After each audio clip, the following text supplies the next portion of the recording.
Welcome to the course.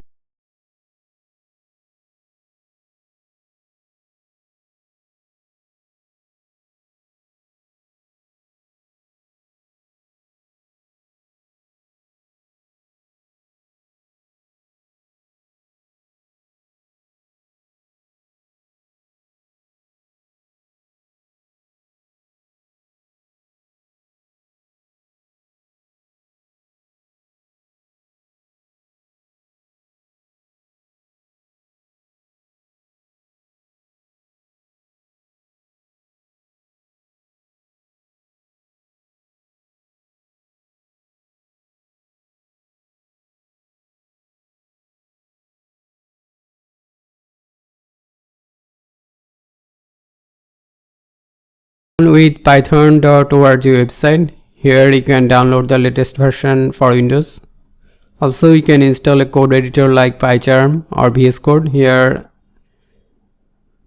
you can install the community edition for free, and here the Windows file for installing the community edition. You can also install Thony, which is free and comes with Python, so you don't have to install Python separately. So this is the download link. Also you can install VS Code, which is free and lightweight. So you can use PyCharm or VS Code, whatever you want. Okay, so see you in next video. Thank you. Now we are gonna write our first program in Python. So I'm gonna ask ChatGPT, write a hello world program in Python. So hello world is like default first program for anyone new to programming. So here is the code, and the result will be this. So we have to write a print function, and inside the print function we have to write the text. So let's copy this text and ask ChatGPT to explain this. We'll write like this: explain this step, then the code. Print hello world is a command that output text to the screen. Print is basically a built-in function in Python, and whatever you write inside the print function will be displayed in the output. So you have to give the parentheses and double quote, and inside the double quote you have to write the text.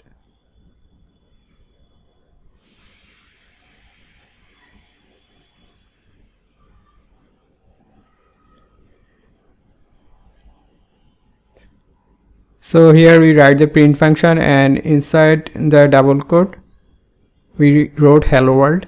So whatever we write inside the print function will be the output. Let's copy this code and paste it in Thony.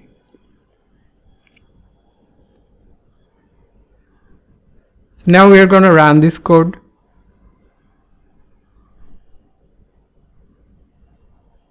And you can see this window with the 3 arrows. So this is the shell window. In this window the output will be shown. Okay, now with this green play button we can run our code, and you can see the output hello world. So we wrote the text inside the print function, and whatever text we write inside the print function will be the output. Now let's change it to marks, and if we run again you can see now output is hello marks.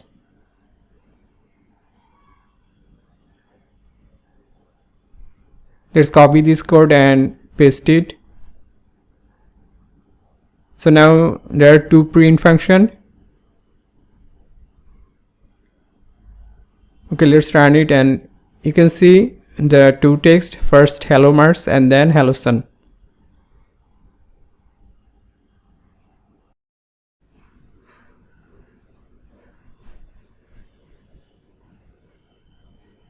Okay, now let's change it to hello John and run the code again. Now you can see also the output changed to hello John. So no matter how many print function we write, the output will be shown like this. So write a few print function in a Thone editor, and see you in next video. Thank you. Okay, in last video we saw how to output a text, and in this video we're gonna see how to take input from users. And for that we're gonna take first name and last name from user and output it. So I'm gonna write a prompt, write a program that asks first name and last name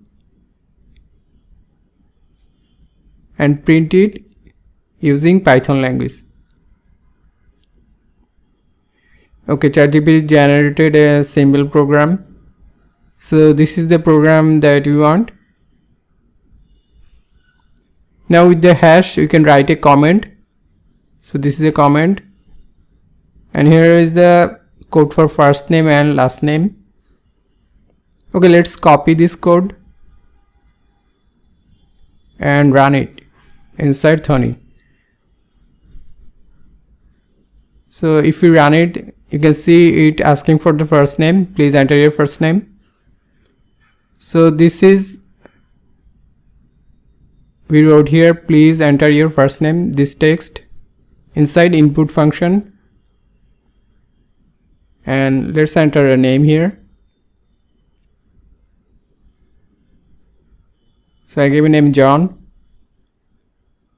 Now it's asking for another input, so I gave Doe, and it's showing your full name is, then first name and last name. So we collected first name and last name. Now we are printing the full name here. Okay, now let's go back to ChatGPT to ask ChatGPT what this step means. I copied the first code. So explain this step.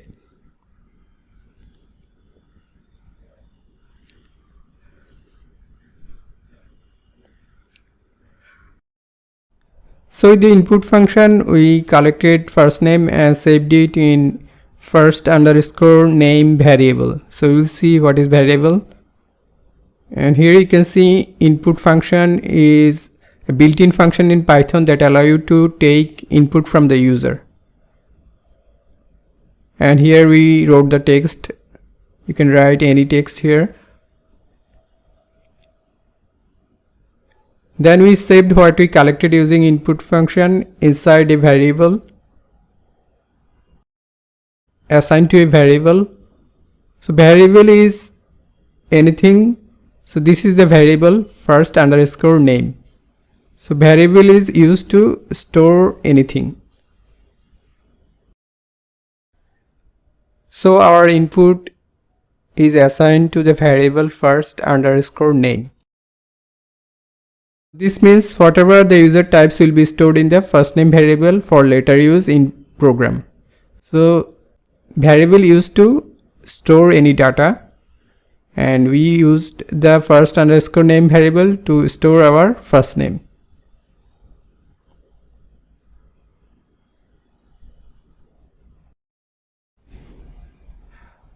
We collected first name variable with the input.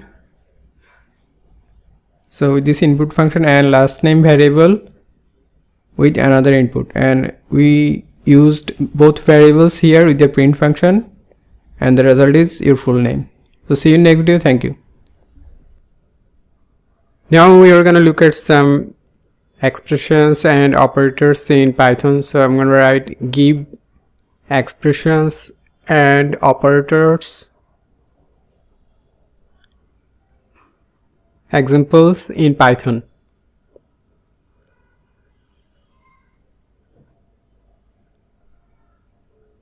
So ChatGPT generated some arithmetic operators in Python. For addition, write like this: subtraction,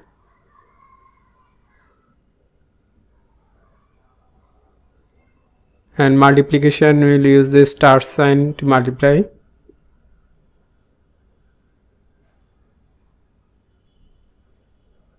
and division like this, and float division to make a integer, removing the decimal points and numbers, and modulus. So 20 modulo 3 is 2, and we will use double star for exponential. So for equal we will use the double equal sign. 5 equal 5 is true, and not equal we will use like this. Then we will use greater than like this, and less than with this sign less than, and greater or equal will be like this, and less or equal, so we'll write less or equal sign like this. Also there are some logical operators, and operators or operators. Here for the AND operators there is two expression on both sides. So for AND operator both expression must be true. Here 5 greater than 3 is true and 8 greater than 5 is true. So both are true, and that's why the result will be true. But for OR operator, here 5 greater than 3 is true, but 2 greater than 8, which is false, but it is OR, that's why even one operator is expression is true, the result will be true. And here is NOT operator. So 5 greater than 3, and which is true, we are using not true, that's why the result is false.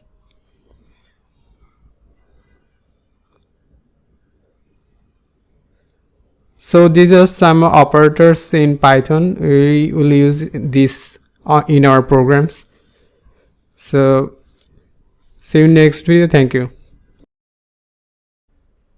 In this video we're going to see how to use math in Python. We're going to calculate the area of a triangle, and here I'm writing a prompt. Write a program in Python that calculates the area of a triangle.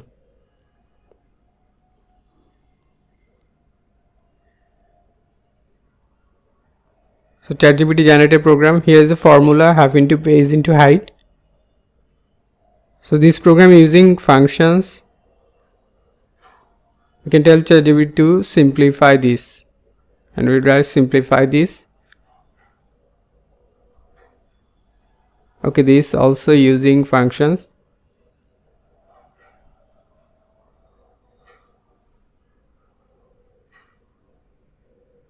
Okay, this is the program that we want. Here with the base variable we are collecting triangle base with the input function, and this is a float, you can see, which means we will collect decimal variable, and with the height we are collecting the height of the triangle, and we are calculating 0.5 into base into height to calculate the area. Let's copy this code and paste it in Thorny.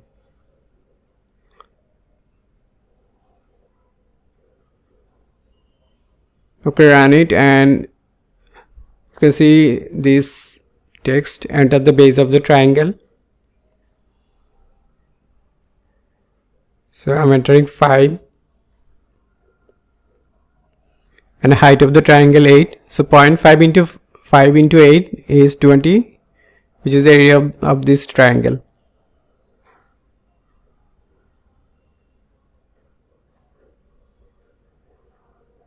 Okay, now let's go back to the ChatGPT window to understand this line of code.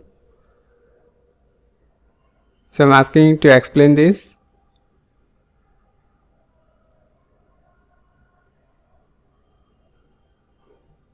Okay, we saw input function earlier. Input is used to collect data, and with the float we are collecting floating number. So a decimal point number we are collecting, that's why we use float.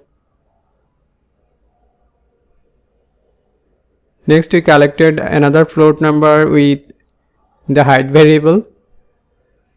Then we calculated the area.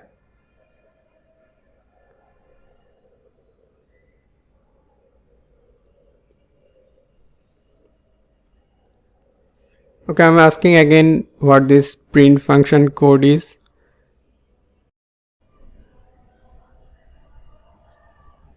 We already saw the print function, but here is a new character f. So f is used to format a string, a feature in Python that allow for easier and more readable string formatting. So by using f, we can use expression inside the curly braces. So we calculated this formula inside the curly braces, and that's why we use the f for formatting this string. You can see two curly braces that include the formula. That's why we use this f.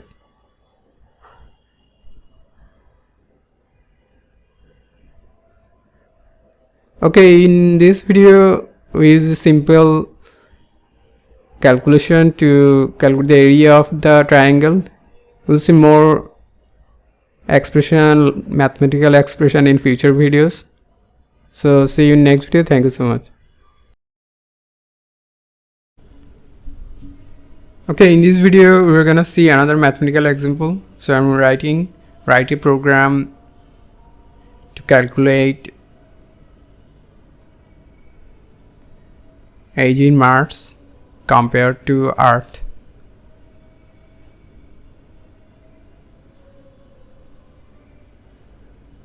Okay, let's simplify this. You can simplify this in first prompt, or also you can write that you don't want functions or loop in your program. This is the program that we want. So we are calculating the Earth age with input function, and we calculated Mars age. Let's copy this and paste inside Thony.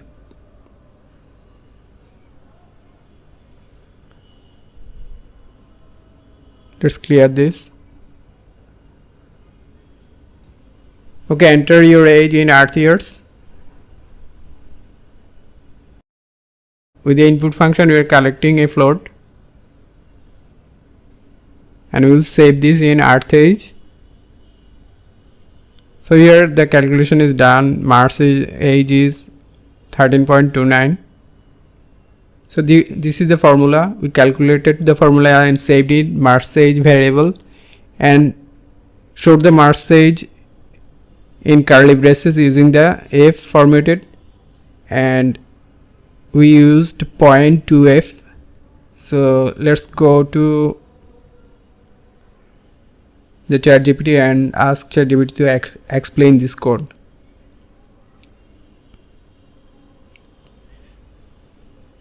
Explain this step.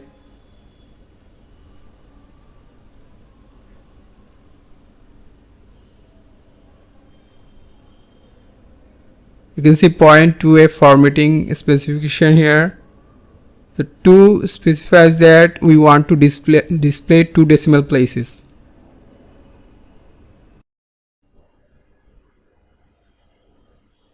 Okay, here we collected the variable with the input and we collected as float, and we calculated using this formula and saved it inside Mars age variable. And with the print function we printed the Mars age variable and we formatted it to 0.2f. So the result is 13.29, 2 decimal point.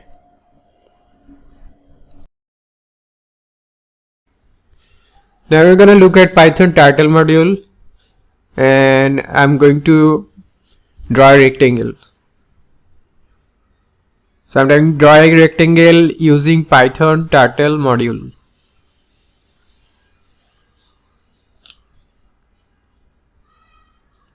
So ChatGPT generated code here, but we don't want to use function or loops. So don't use loops or functions yet.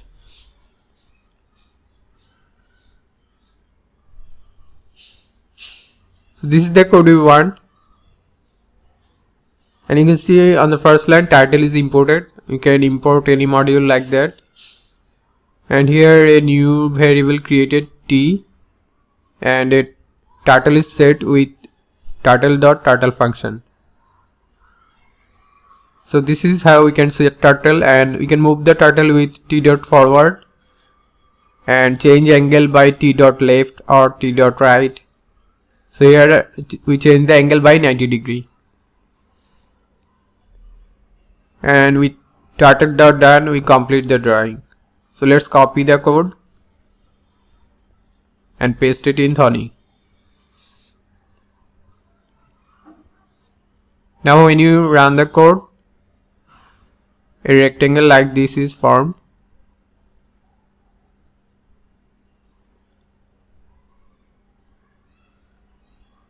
So the title is moved and changed angle and formed this rectangle. First t.forward 200 created this line, then the title moved by 90 degree, and with t.forward 100 this line formed. T.forward 100 and t.left 90 degree, changed the angle again and moved forward 200, then changed 90 degree again and t.forward 100. So this is how you can draw a rectangle using title module. Now if you want, you can change the color of the title for this rectangle, and you can give the rectangle a color.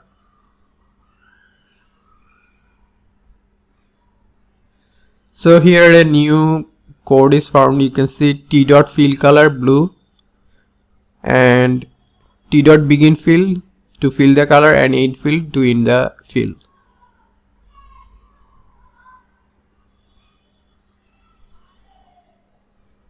Now let's run the code. So a blue rectangle is formed here. Now we can change the color of the rectangle here.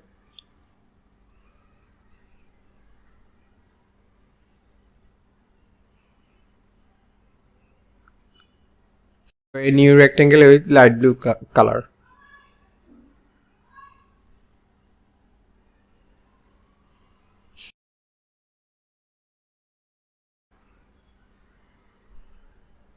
Okay, now we can slow down the speed of the title, and we can type slow down the speed of title. So here you can say new code t.speed. So 1 is for slowest and 10 is for fastest. So this is 1. This is slowest code. Let's copy this code and paste it.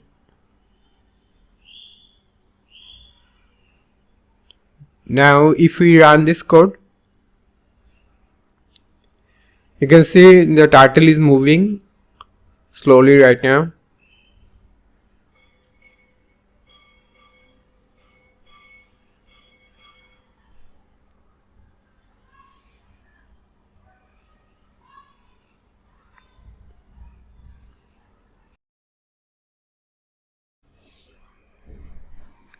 So the light green rectangle is formed here. This is how we can create a rectangle or any other shape using title.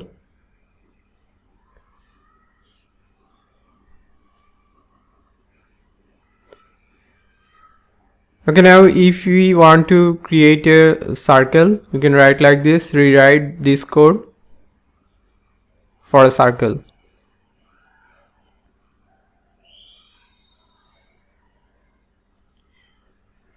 So t.circle and 100, a circle is formed. with 100 radius.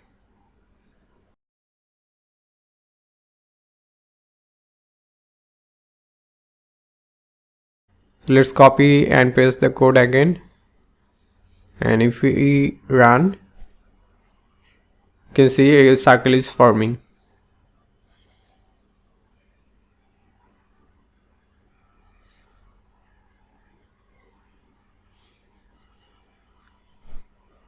In next videos we will see how to draw spirals using turtle graphics. So see you in next video. Now in this video we're gonna draw a house with Python turtle module. So let's type draw a house with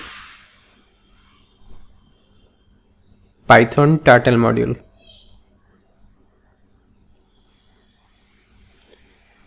And also we don't use function or loops yet.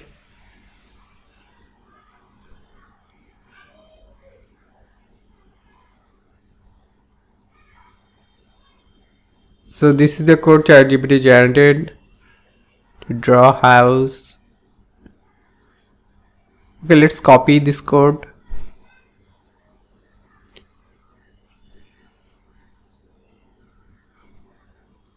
And run it. Okay, this is so simple. Let's see if ChatGPT can add doors and window to this code.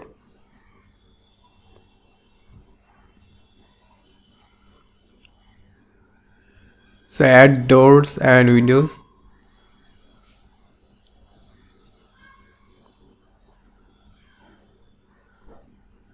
Okay, there are codes of doors and windows now. So let's copy this and see what happens.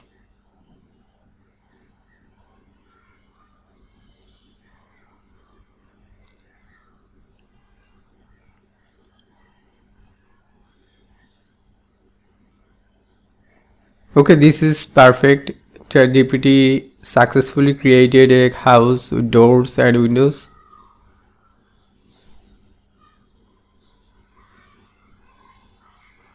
So now let's look at the code. With turtle.screen, we created a screen and set the background color first. Then we created a turtle and the variable is builder. So let's go to ChatGPT and ask about the screen code.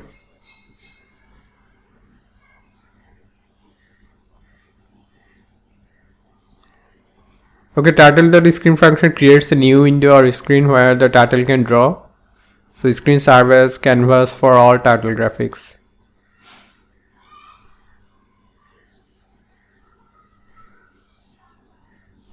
And we created a turtle using turtle.turtle and named it builder.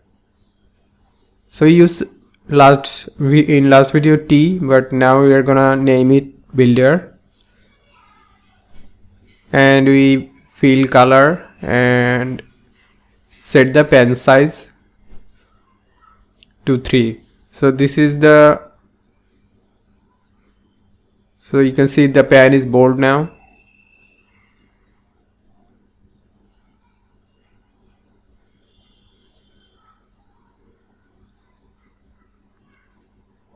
Okay, then this is the code of house, and you can see the pen up code and pen down code.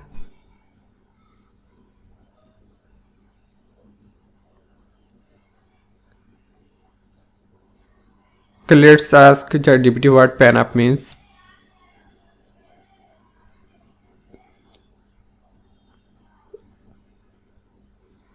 So in turtle, pen up is the drawing state and undrawing state. So when you pen up, it actually don't draw, and when you pen down, it move and draw the lines.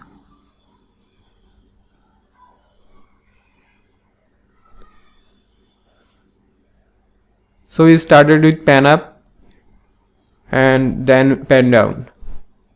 If we move this code,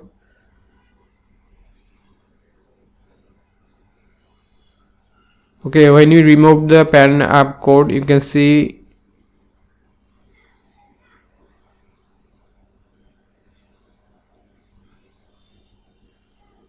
this line is formed.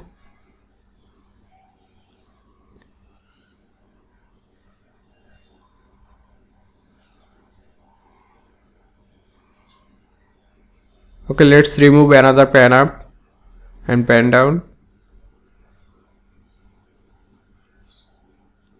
So sometimes we want to keep our pen up, or it will draw unnecessary lines like that from going to one point to another when we don't want to draw. So we keep our pen up at this time. So you can see here pen up, then we are going to a new position. So we don't want to draw a line there.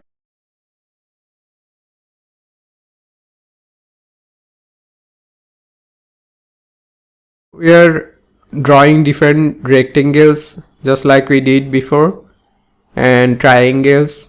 So we are using go to, then pen down, then begin fill.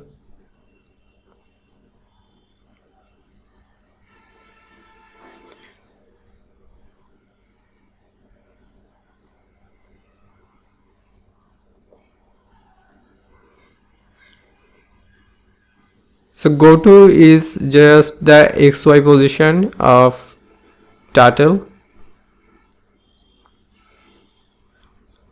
So using the go to, we can go from one position to another position. So in Python, the command used to move turtle to a specific coordination on the screen. And you can see go to is the XY value. Here is set 40 0 to go to that position.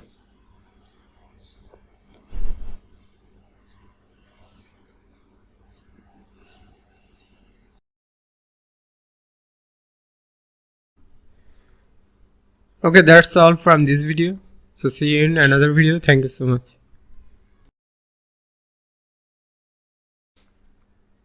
In this video, you're gonna see how to collect our inputs using turtle module. So I'm writing one of our previous code, write a Python program that show first name and last name.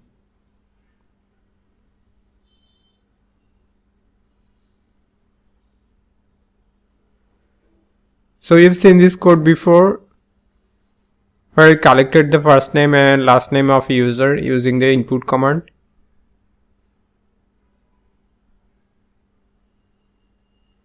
Okay, this is the code we want, and we want to rewrite this code using turtle graphics. So rewrite the program with turtle.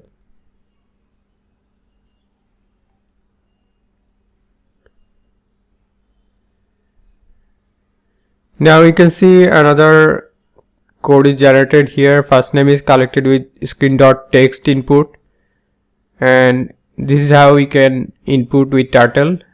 And here screen is the setted turtle that we have seen in last video. So we can text input like this. So inputted first name and last name like that.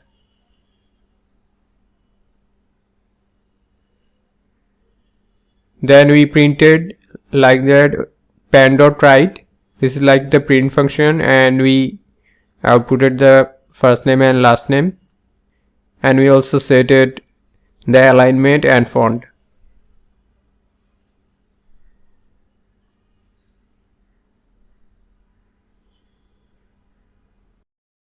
ChatGPT generated this code automatically. Now let's copy this code. Here you can see the go to.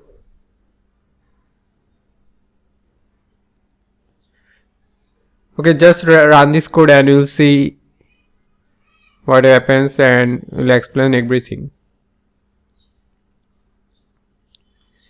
Now you can see the code want a first name. Now we can give the input using our turtle graphics. So write the first name here, and when you press OK, there is a last name option here, and that the print or pan.write your full name is the full name.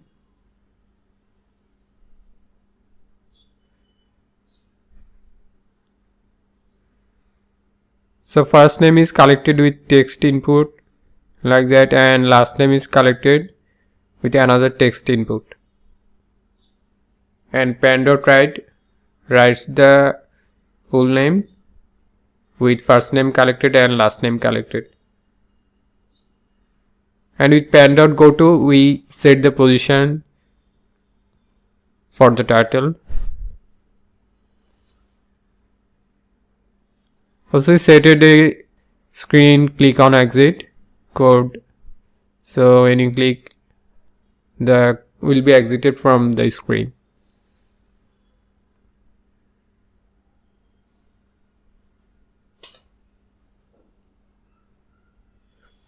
So here I wrote also ask for the age and show age for with the full name. Now you can see a new input age, and with the full name the age will also be shown. So this is how we can use ChatGPT to modify our existing code and add more lines to the code. So here when we type the first name and last name, and now we can also enter age, and the age is also shown like that.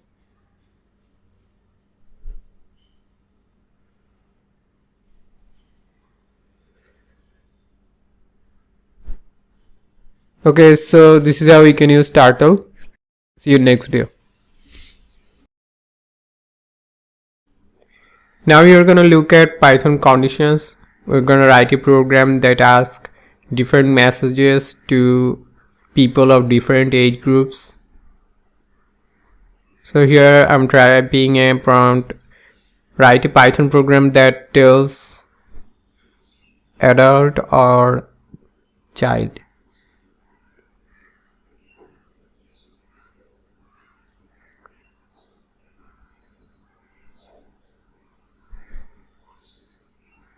Don't use Python functions or loops.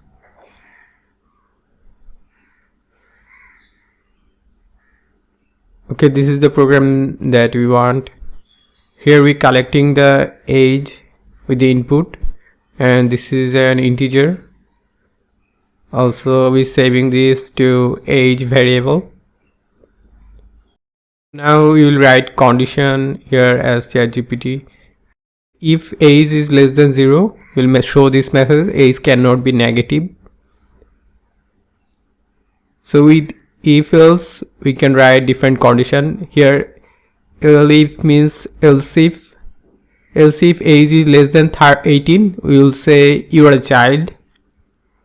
So if age is less than 18, we will say you are a child, and else for any other age we will say you are an adult. Elif means else if, and else if set another condition, and else is for any other conditions. So let's copy it and paste it in a new file. Now when you run it, it's asking for an age.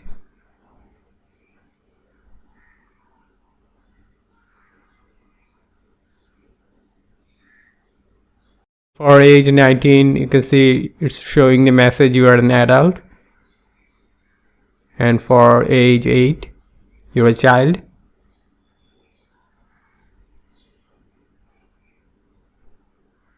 And if you input something like -1, age cannot be negative, our first condition.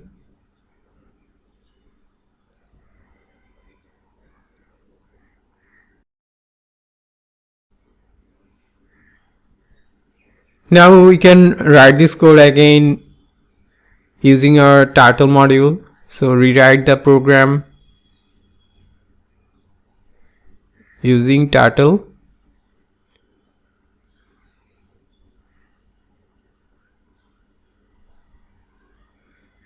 So here is the title age category determiner with the screen dot title, and here we are collecting the age with screen dot num input. We are collecting a number here, and here is the condition.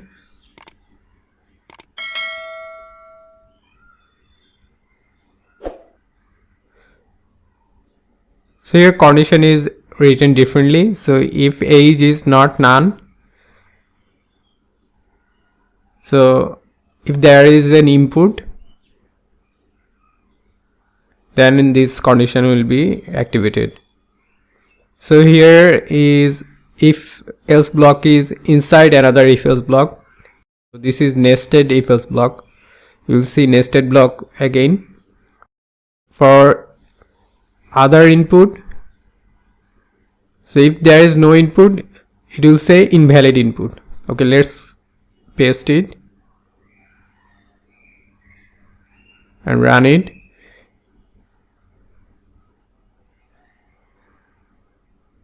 Here is the age category determiner, and if we run it for age 19, you are an adult. Okay, now let's run the code again. You can see if we don't give any value, it's saying not a floating point value.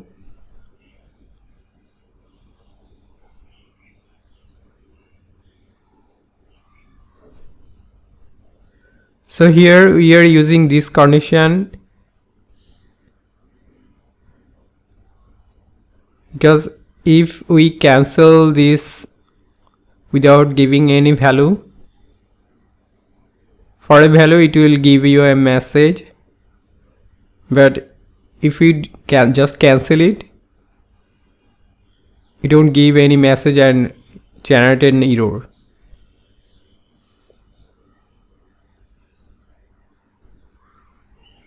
So here with the num input, we are collecting the number with a minimum value of 0,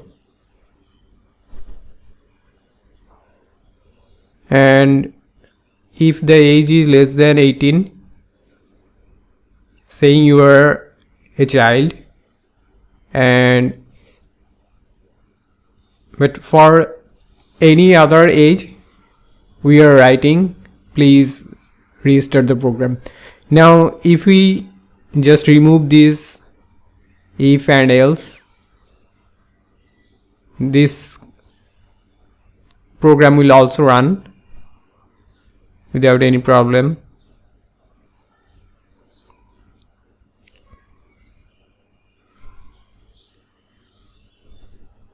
You can see if I gave an age here, you are a child.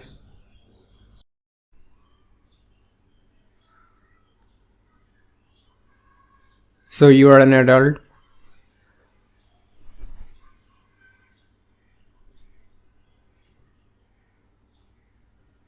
So this is just writing the conditions are wrote here. So for if you don't give any value,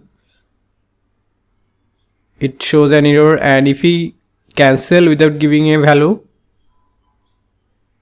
now if we don't give any value and cancel, you can see there is also a error.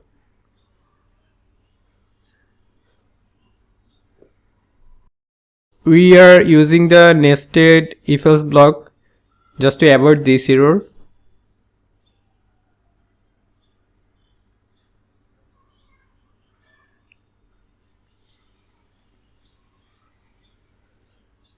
So with the last else, the error will be shown if we don't give a value. You can see when you cancel, this error will be shown.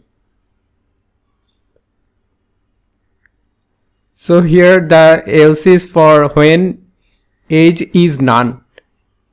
This is for age. Age is not none when given a value, but if no value is given, then this else block will be shown. Okay, so you don't worry if you don't understand this right now. We will see more if else block and nested if else block in other videos. So see you. So now we're gonna see another Python condition example. So I'm write an exam grade program in Python.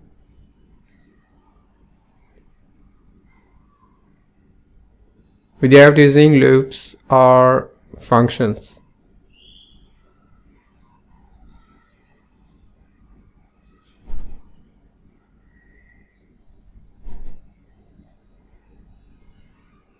ChatGPT generated this program for us.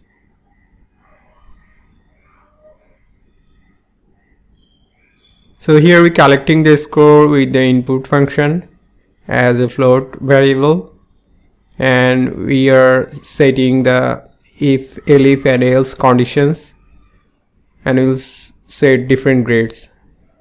Let's copy this and paste it in a new file. So here with the input function, the score is collected, and the if score is greater or equal 90 and score is less or equal 100, the grade is A. So we are using AND operator here and greater equal operator here.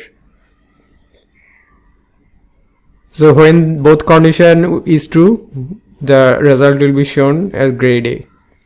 Else if, so elif score is greater or equal 80 and score less than 90, B, and just like that grade C for 70 to 80 and D for 60 to 70 and F for score less than 60, and for any other score invalid score, and we will print that.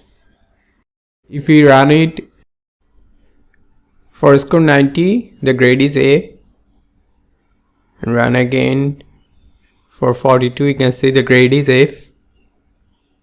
So just like our condition here, score less than 60, grade is F, and if you run it again, so anything less than 60 is F, or 70 is C. Okay, this is how we can use the if else elif to set condition and show different messages. Now I want to rewrite the program for subjects. Here we just getting the condition for only all subjects. So now we want to collect score of 4 subjects, and here ChatGPT is calculating an average score. So ChatGPT is gonna give a marks or grade for the average score also.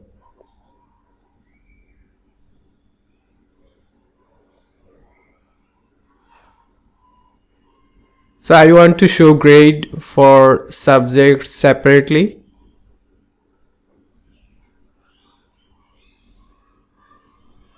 We can always modify the code like the way we want.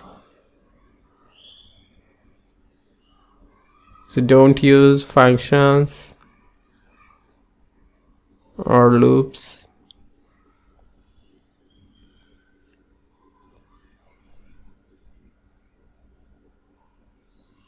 Here we collecting all the scores. Then for score 1 we'll show a grade, and for every other score ChatGPT probably going to show a grade, because we wanted to show the score separately, and here also calculating an average score and overall grade.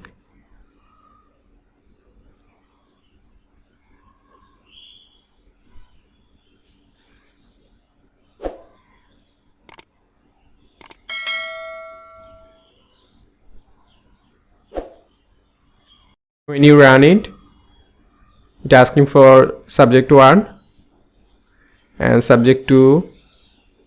So 4 different subjects and 4 different grades here. Also the average score and the overall grade based on the average score. This program might be a bit longer, but it's easy to understand. So here first collecting the 4 inputs, then here for the first subject, grade score 1, the condition, and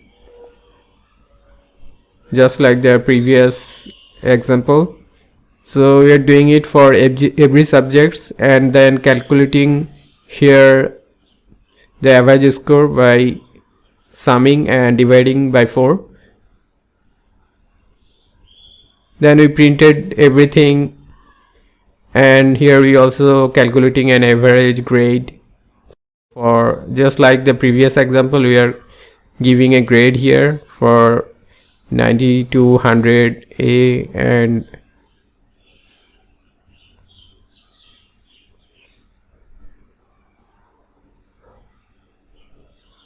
okay, so see you in next video. Thank you. Okay, now we are going to write another Python if-else block conditions, and we're going to check user inputs whether it is uppercase or lowercase. So write a Python program that tells whether the user input is uppercase or lowercase. So we'll check user given text and we'll say whether this is uppercase or lowercase text. So don't use functions or loops. Okay, this is the code we want. So with the input we are getting a string, and with this code is upper, we're gonna check whether the input is uppercase. So let's ask ChatGPT to explain this. So here is the breakdown. Isupper is a built-in string in Python, so it checks the character is uppercase letters or lowercase. With isupper, we'll check the string and give the message. Okay, let's paste it and run it.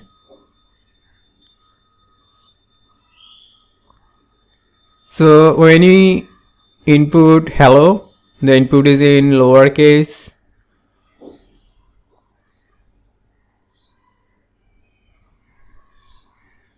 This is actually mix upper and lowercase. The program is saying the input is neither uppercase or fully lowercase. This is the message we are getting for the else block for any other case. Okay, we can rewrite the program for only one character. You can say rewrite the program for only one character.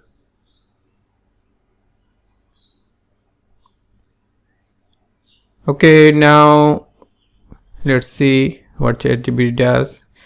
So here with the first if block, ChatGPT is checking the length of the input. So if the length of the input is not 1, here after getting the input, if the length is not equal 1, then this will be the message, please enter only one character. Or we will enter our else block and all the other if else block like before.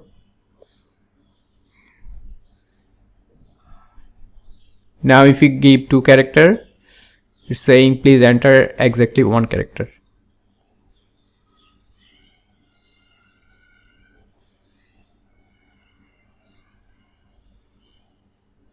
So for 1 character, this is lowercase. Okay, that's it. See you in next video. Thank you so much. Now in this video we're going to see more condition examples. So I'm going to write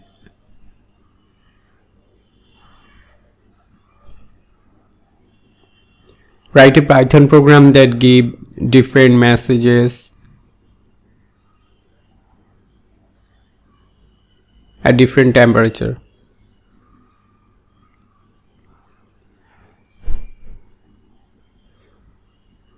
This could be a weather alert type of program that gives you different message for different temperature ranges. Okay, we don't want to use functions or loops. So here the ChatGPT generated this code. So we'll collect the temperature first, and for less than 0 this message, and 0 to 10 it's quite cold, and elif 10 to 20 another message, and 20 to 30 another message, and elif 30 to 40 another message, and at last else. So let's copy and paste it inside Thony.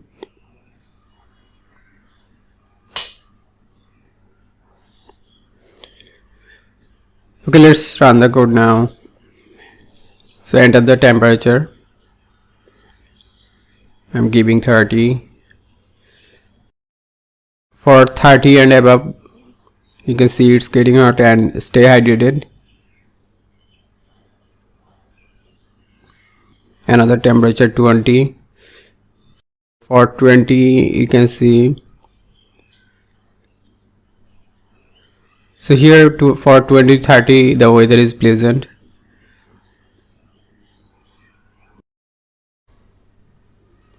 Now I want to add humidity for a certain temperature. So I want to rewrite the program to add humidity and give different messages.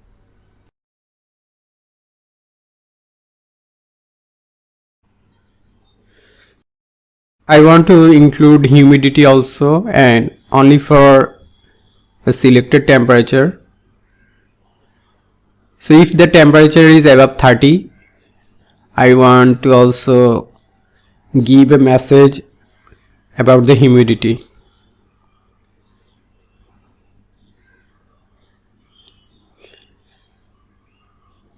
Only for temperature above 30 there should be an nested if else block. So here you can see now ChatGPT is new code. So humidity is also collecting here with this code, and another if else block for humidity of different range. The humidity variable will be compared here for 30 to 70 and then less than 30. So different messages for different humidity. That's why we are adding a nested if else block here. You can see for else there is another message. So this is where we use nested if else block.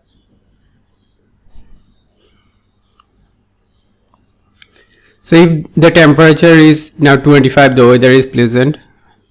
But if the temperature is above 30, so the nested if else block will be triggered here. You can see, enter the humidity percentage. So if I give 70, now this message is from the nested if else block. It's hot and muggy. You can see this is the message from nested block.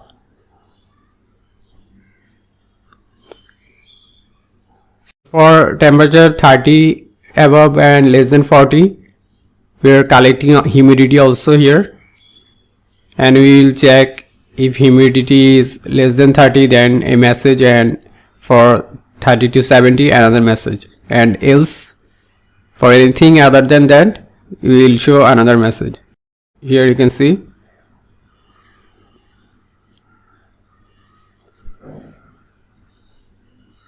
Okay, so for 32 you can see now I have to give the humidity also, and it's hot and humid. For humidity less or equal 30. So this is the code message that executed here.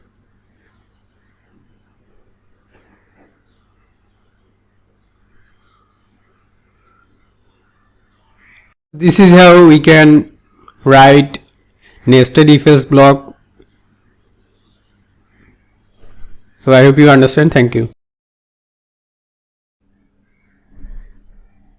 In this video, we're gonna see Python data types. So you'll see list and tuple data types in Python and their functions.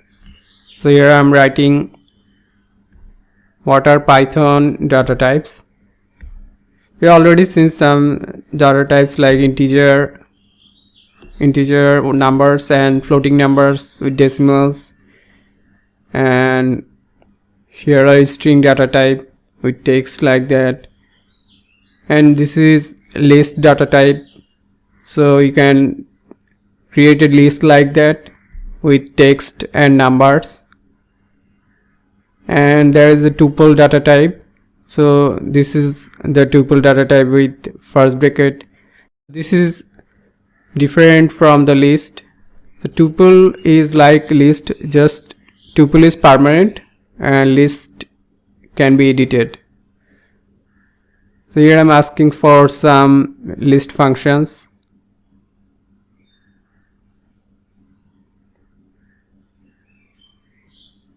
First function is mylist.append. So with the append you can add item to the list.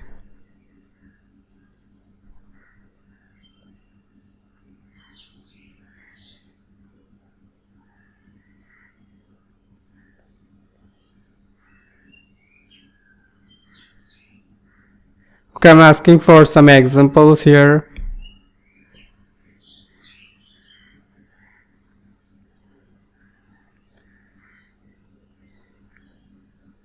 So this is a list named my_list, and with the append function we are adding a number to this list. mylist.append adds number 4 to this list. If you just remove this, you can see the result 1 2 3 in the shell. But if we append the 4 and the list is changed. So this is the difference with list and tuples. You can add items to list, but you cannot append the item in tuple. So you can extend list like that, and the output is like that with the added 5 6. And also you can insert a number or item at certain position using the insert command and insert function like that. At one position you add the letter A, and you can see at the one position A is added.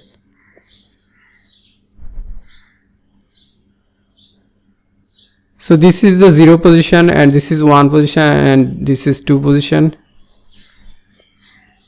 And if we write a list,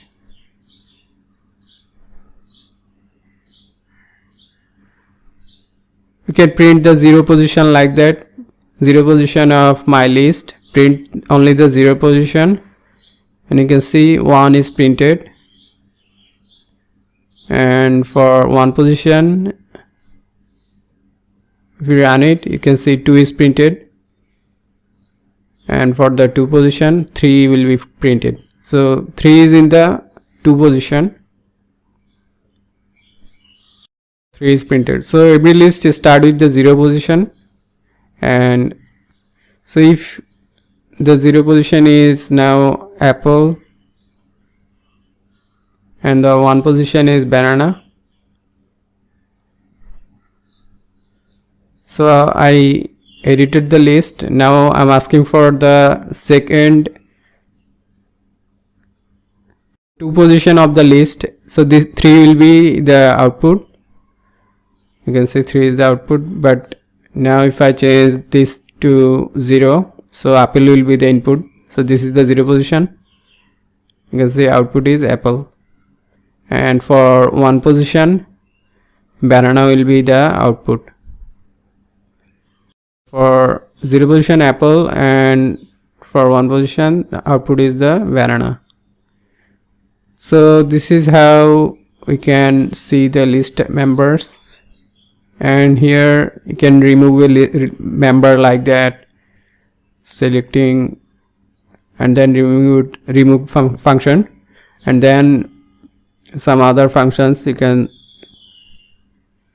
search and see. Now I'm asking for some tuple functions.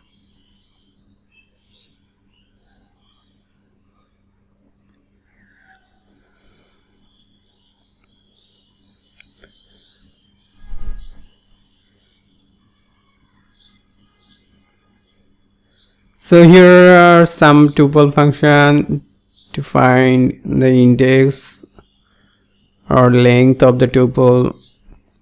This is for finding tuple and finding the largest item or sum of the tuple, a sorted item, or finding the index. So this is the tuple functions.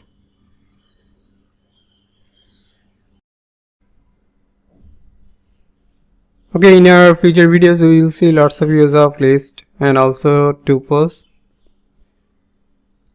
See you in next video. Thank you so much.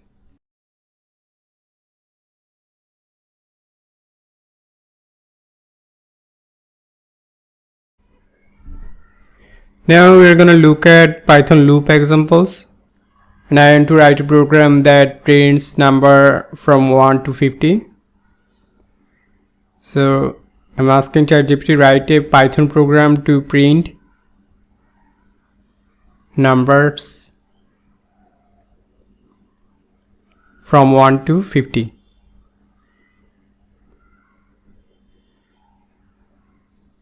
Here is the program ChatGPT generated for number in range 1 to 51. Range will generate a number from 1 to 50. If you write like this, let's copy and ask ChatGPT to explain this code.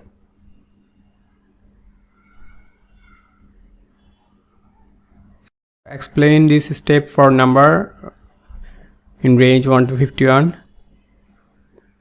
So this is starting with a loop and number is a variable, and you can see here with the range function it generates a sequence of number. So the first argument is 1 and last is 51. It's start with 1 and don't include the 51 number, so it will generate 1 to 50 numbers.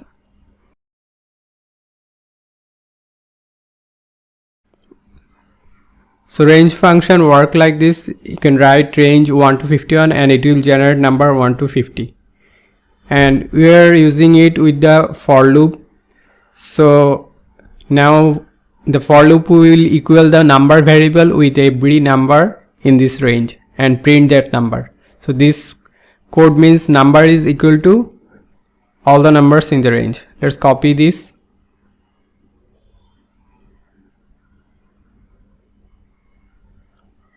Okay, copy the code again.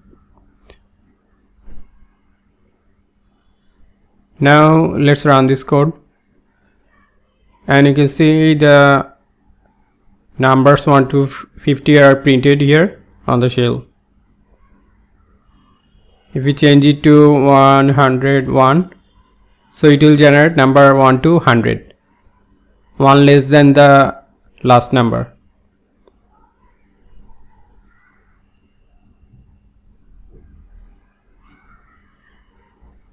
Now we can change the range with a list here to understand how loops are working.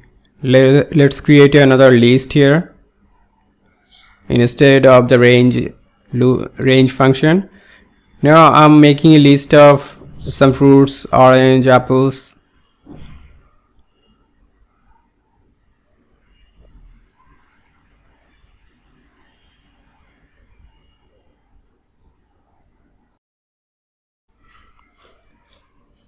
So here I made a list of fruits. Let's change the variable name to fruits. And I want to print the fruits in this list.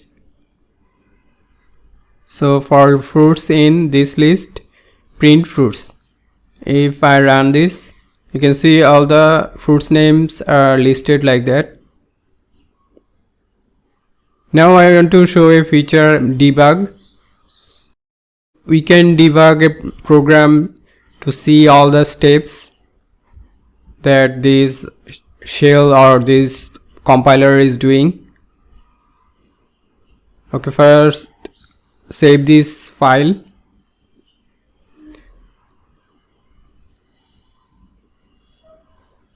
Now let's debug this code and see step by step what Python compiler is doing.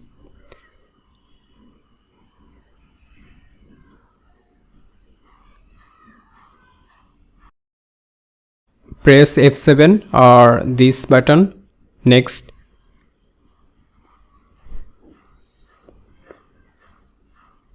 So it is going through all the list members. So this is the list. And now fruit variable will be equal to each member of this list and print the list. You can see now fruit is equal to orange.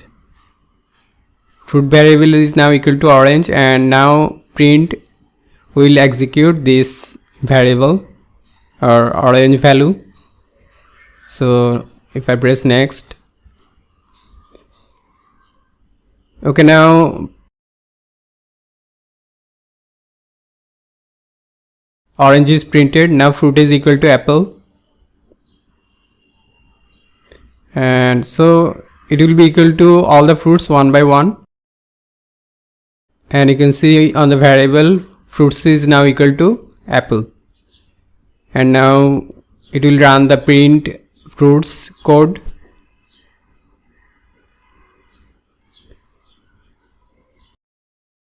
You can see it's printed on the shell.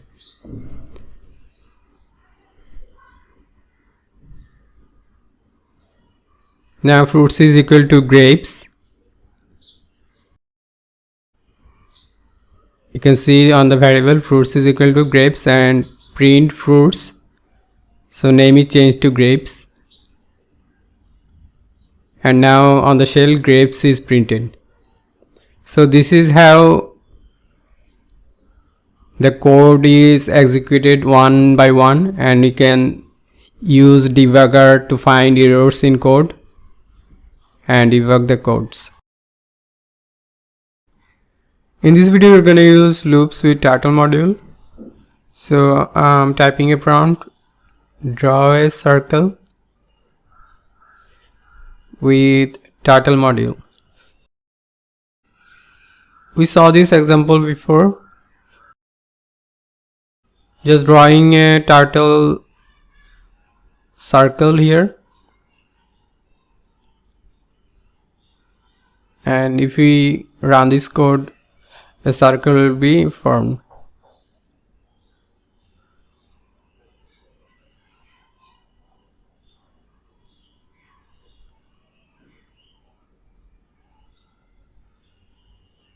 So you can add a color to the circle like that.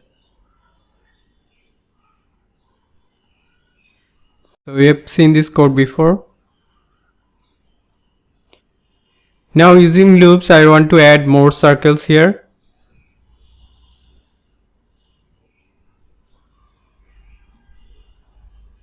And with different colors. So I ask ChatGPT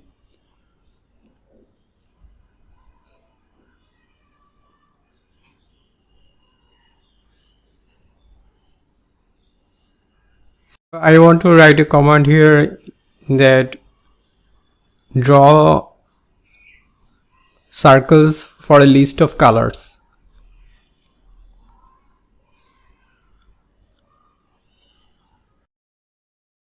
Here ChatGPT generated code. You can also see a new line colors variable with a list of colors, and there is also a for loop for color in colors, and for every color these codes will be executed. So this circle making code will run now for every colors because they are in the for loop. Okay, let's copy and run this code, and if we run, you can see a new circle is made for every color.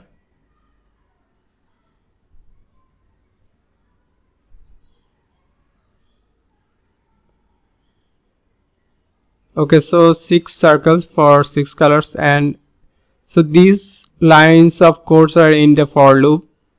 You can see circle making code with the radius of 50, and then begin fill and end fill to fill the color, and pen up and move to a position with the forward, and then pen down to draw the circle. Now in this video we'll try to draw more spirals using for loop. So I'm typing draw spiral,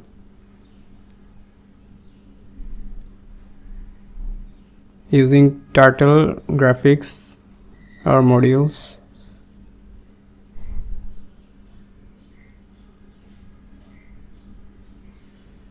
This is the code generated. Let's copy and paste it here.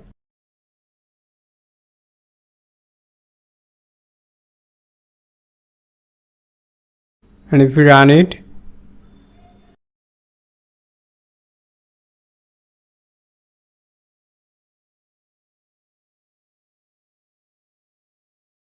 another cool spiral here we can see.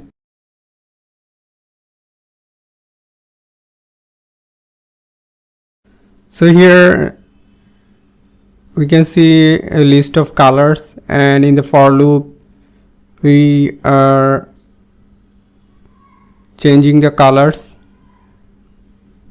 So this is the colors, and in the for loop in the range of 360 you can see the pen color is changing with the colors on the list, and we're changing it by I moduli 6. So this is how the color is changing, and also spiral width is changing with I divided by 100 and plus 1, and we are moving the spiral here with the forward, and for all the value of I in the range of 360, and also the spiral is rotating with the spiral dot right and with the angle of 59. So this might look a bit difficult for you, but you can change the value here, like I divide by 100 plus, change the 1 here, or you can change the value and play with this spiral to see the difference in the shapes. Okay, now we are giving another command, give me another spiral example.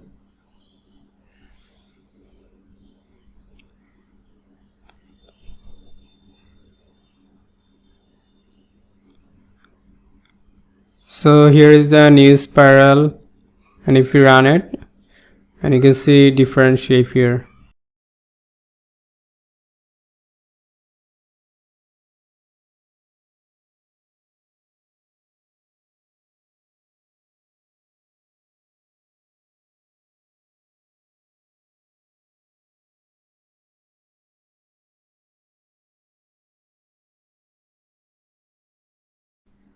So this is just spiral dot forward, a straight line.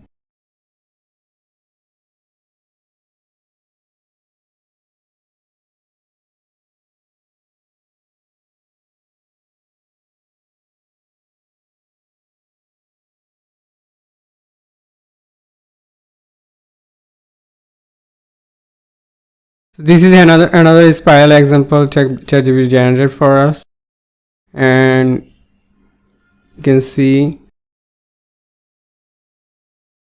So here we can generate different program, just asking ChatGPT to rewrite the program in different way. Now asking this program just to change the color and write it differently.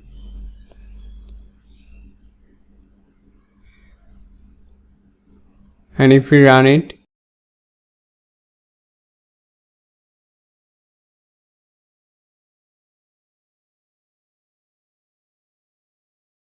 okay, let's copy the code again. I probably made a mistake here during copying. You can see the full code is not copied properly.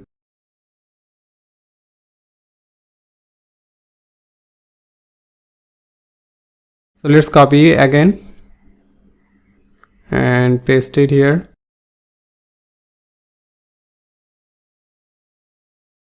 So when you run it, you can see the previous spiral is now generated using different colors.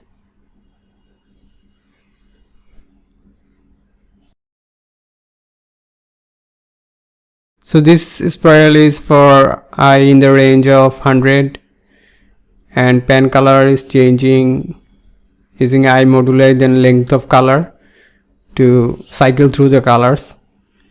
And you can see the draw circle with increasing radius like that, and then the turning angle by 45 degree.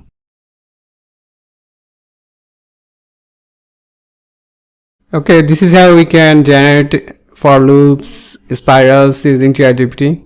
So see you in next video. Thank you.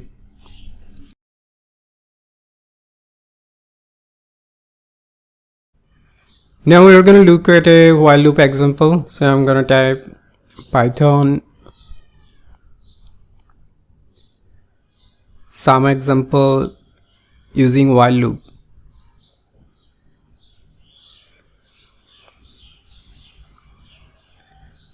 Here you can see a variable total sum equal to 0 is defined, and inside the while loop you can see a number is collected, and the while loop is written like that, while true. In this way the while loop will continuously run until there is a break. So you can see there is a break inside the while loop, and the loop will break when the number is equal to 0, and if number is not equal to 0, the loop will continue, and the loop will execute total sum plus equal number. You can see a code. This means total sum equal total sum plus number. Whenever we add a new number, the number will be added to the total sum, and this will continue until the number is equal to 0. If we give the number 0, the loop will break, so we'll get out of the while loop. And at last you can see the print. So this will print the total sum that added from this loop. Okay, let's copy this code now.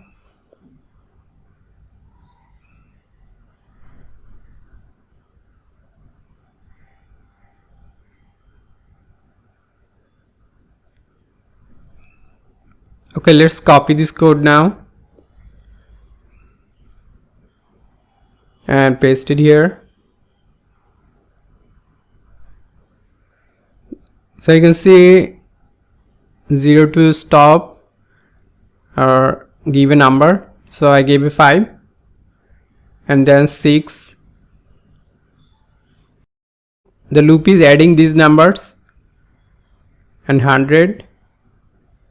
Now with the 0 number, the loop is stopped, and it's showing the total summation 111. So it just added the all numbers that we gave, and it's break when we gave the 0 number. And you can understand the input. With the while loop, we are setting a condition while true. You can also set a different condition here, and that's the difference between while loop and for loop. So see you in next video. Thank you. Now in this video we're going to calculate the area of a circle, and we are going to use Python function for that. Here I'm typing calculate the area of circle in Python. So the formula is area equal pi r square, and here you can see ChatGPT created a function calculate circle area, and the function is called later. So the function has an argument radius. So when you call the function, you also have to give this radius value.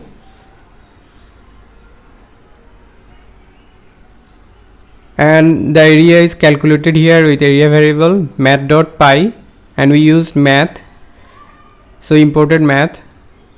Math.py will give the pi value, and then into radius the collected variable, then exponent of 2, so pi r square, and then we are returning the value of area.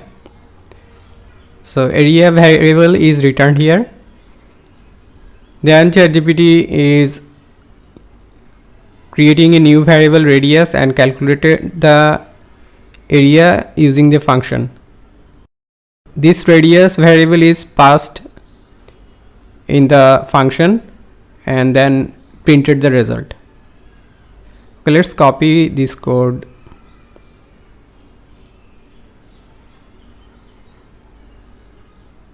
So if we run it, now the circle area is created using the radius of 5. So this radius equal 5 value.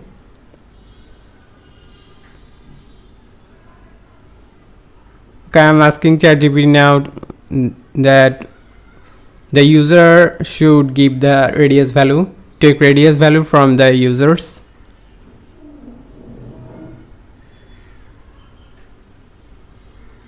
Okay, now we can see a new variable radius which is imported using the input function. So this variable value will be now collected from the users. Okay, I pasted it, and when you run it, you can see enter the radius of the circle, and now the area value is printed. So the function is created first, and we are calling later with the area variable, and we are giving the argument radius. So this is how we can call a function and define a function. Now in this video we're going to see spiral programs with functions and loops. So I'm typing a prompt here, give me a turtle spiral program. So give me a turtle spiral program example.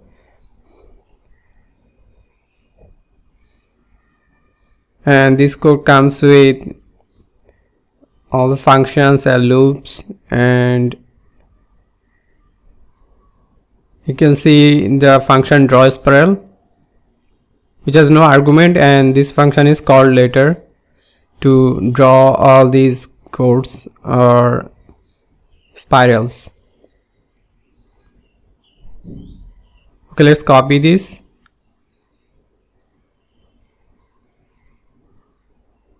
So I pasted, and let's run this code.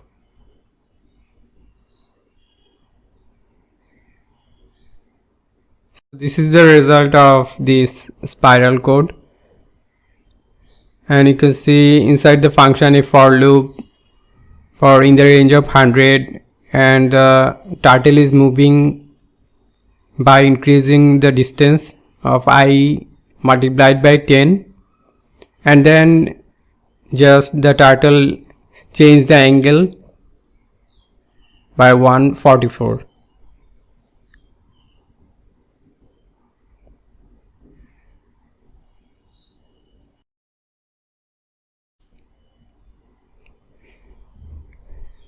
Now we can add some color. So ask ChatGPT add some color to this spiral. Now a colors variable created with the list of colors, and using random.choice, using the random module, the color is changed differently for different spiral.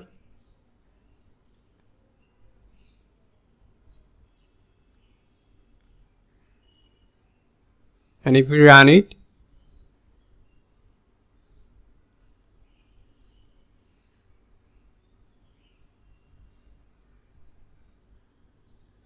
so here the function name is called later draw spiral, and the function has no argument, but inside the function there is a for loop and it's now choosing different colors. So see you in next video. Thank you. In this video I'm going to ask ChatGPT to generate a rock paper scissors game for us. So I'm going to write a rock paper scissors game in Python.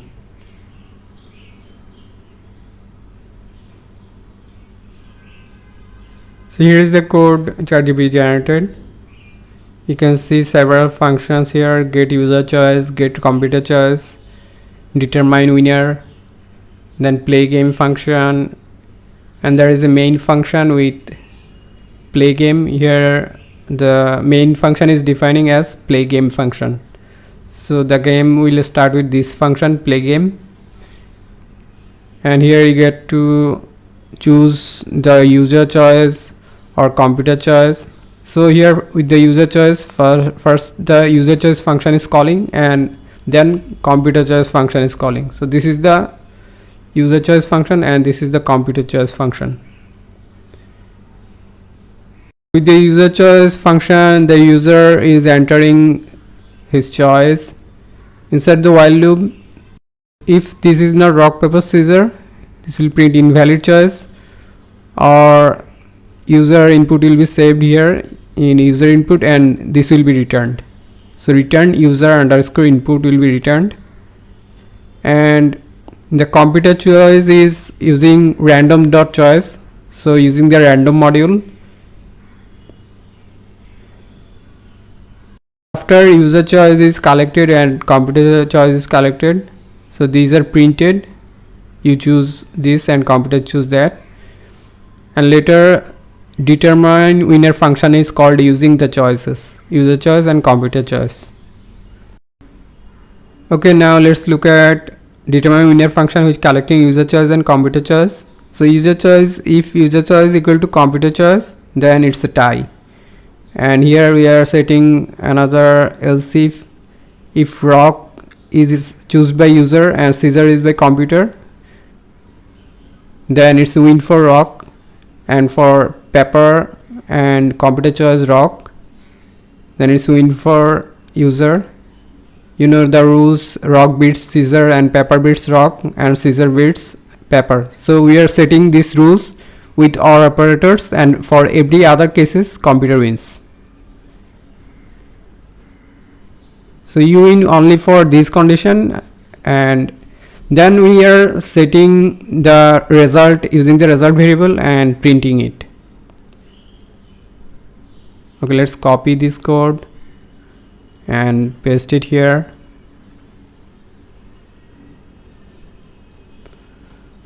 Enter your choice here. If you choose rock, so you choose rock, computer choose scissor, so you win. Rock beat scissor. And if you choose paper and computer choose paper randomly, so it's a tie.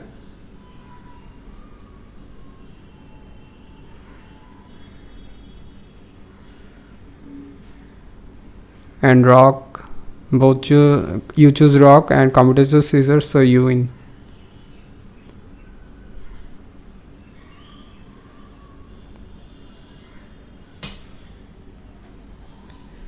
So in this case you also win.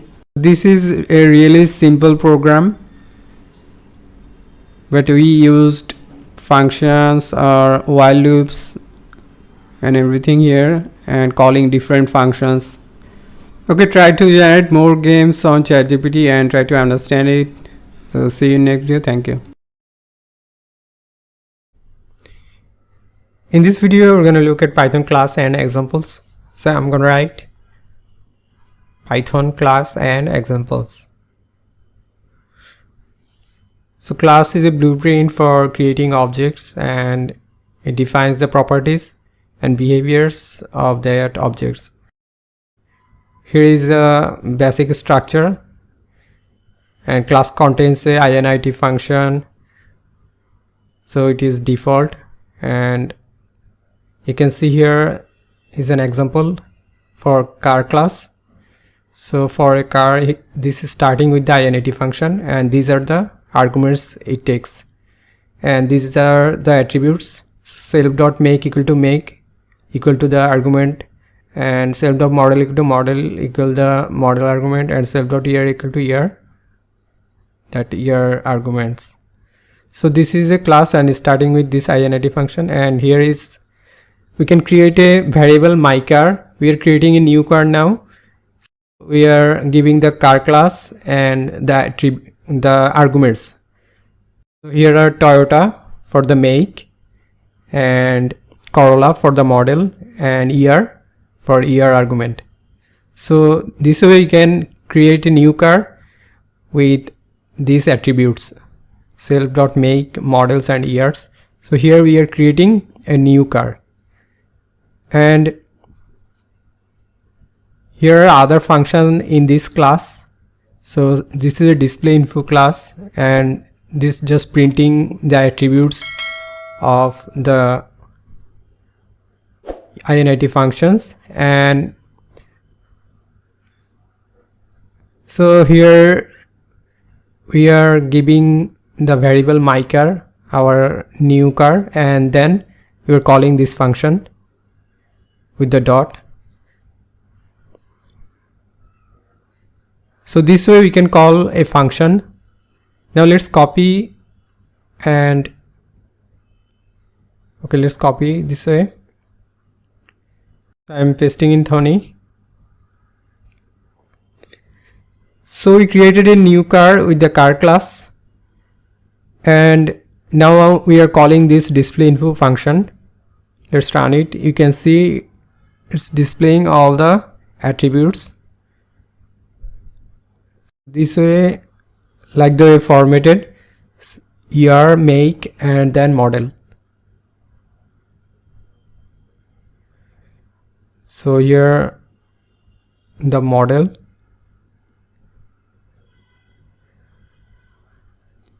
So this way it is shown in the output.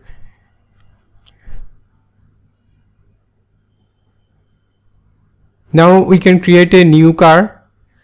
We can create as many car as we want using just the car class. Now I am creating a new car, my car 1, and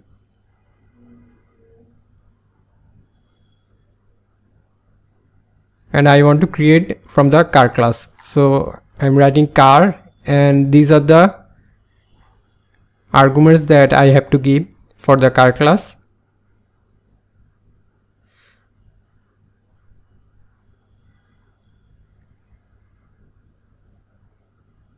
So I change the year and the model.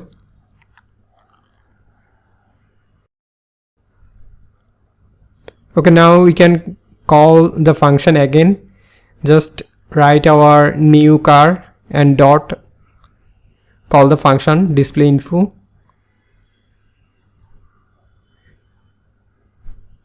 So this function is inside our car class, and we can call this function when we create a new car class. Now here we create a new car, my car 1, and we are calling the function inside the car class. And now you can see it's showing with our new car attributes.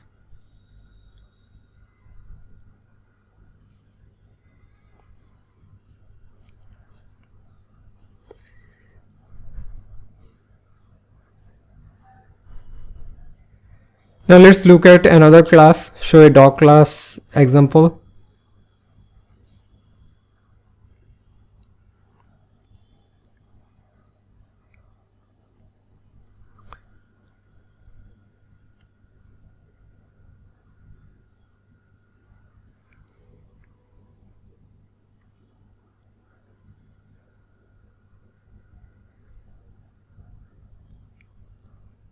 Okay, this is the example that I want to show.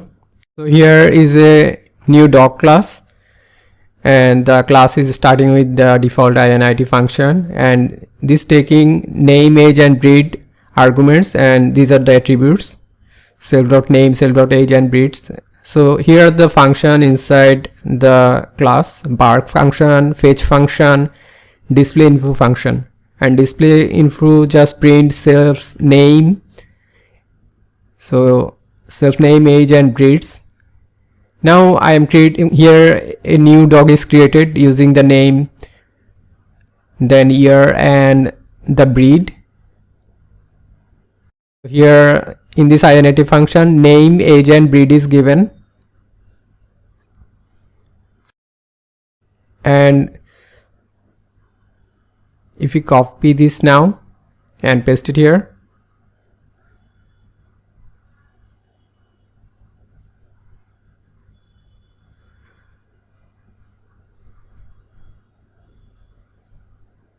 okay, here is the new dog1. I am removing this, and dog1 has a name of Buddy and age of 3 and breed of golden retriever. These are the arguments.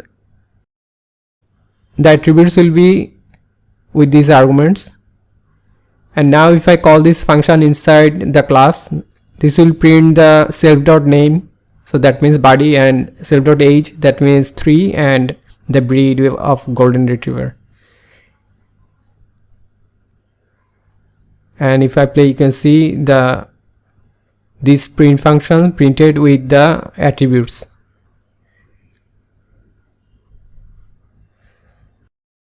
This is how we can create a new object from the class, and we can create as many objects as we want. So here I am creating another dog, and just like another dog 3.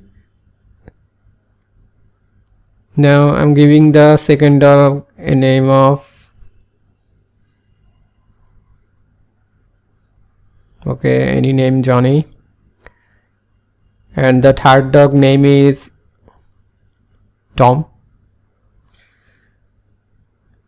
We are creating new dog using the dog class. So now we have 3 dogs created from the dog class.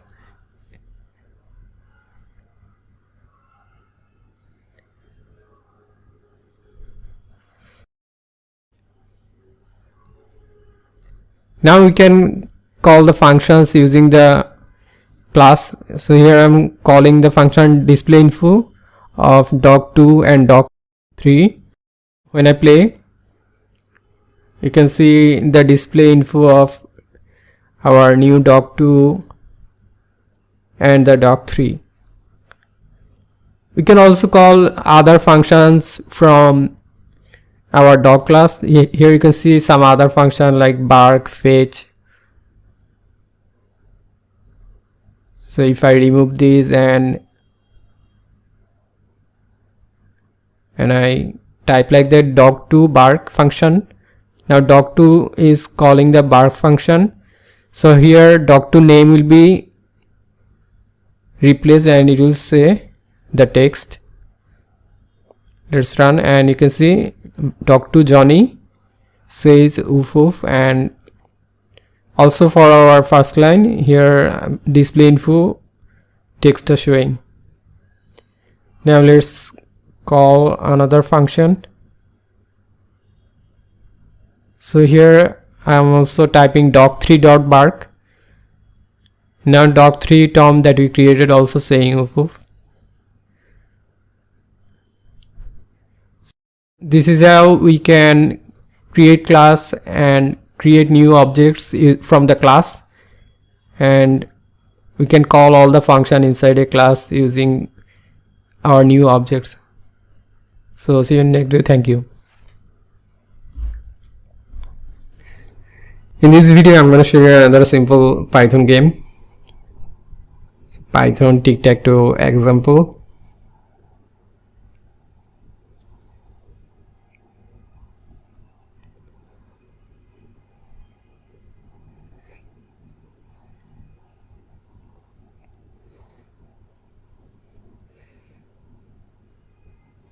So here the main function is play game function. So the game will start with this function, and here this will call the print board to print the board. So this is the print board function, and this will print the board. So this board will be printed on the shell. This is not a GUI program. So this is while not game over loop, and this is collecting the position, enter a position from the user, and try and accept error checking. So this is calling the make move function and check win function, check draw functions. And here you can see different check draw, check move, and check win functions. Let's copy this code and see the result here. So if you run this game, you can see now telling to enter a position 1 to 9. So if you enter 1, so here for the player X, his position is chosen as 1, and for the 0, it's the 9th position.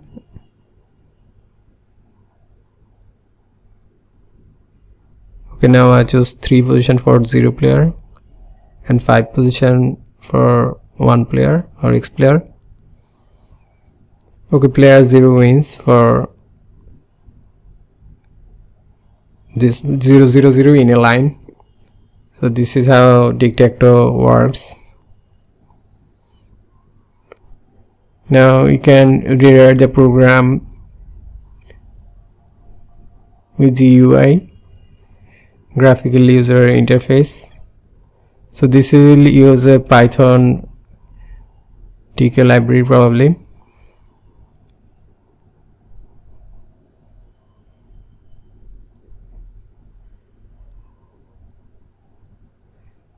So this is using a class Tic-Tac-Toe.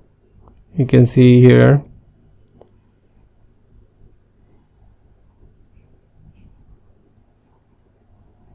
And here is a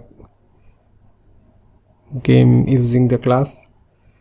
Now if I copy and paste here,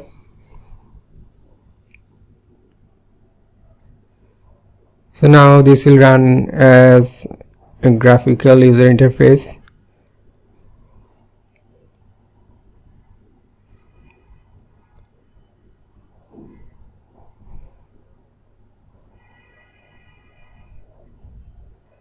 So player X win for the corner matching of X.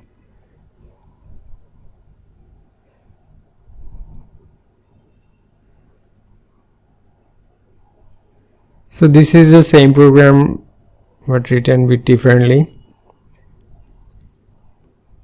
A check function, check the function, and reset game, so all the functions.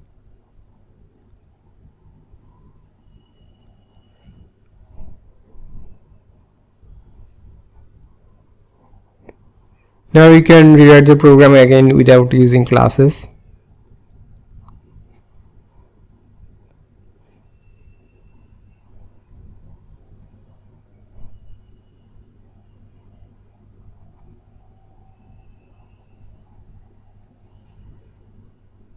So for small games or small programs, you don't always have to use the class.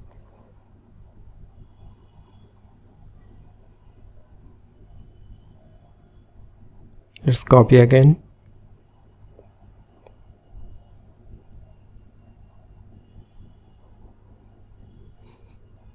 So this is the same program without using class, and you can see this working the same way.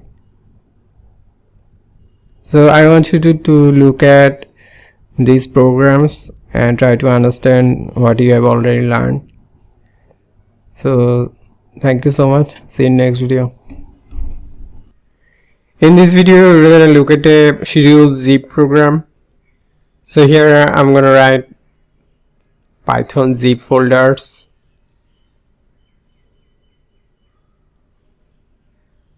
So here ChatGPT generated a program for us, and this program has only one function.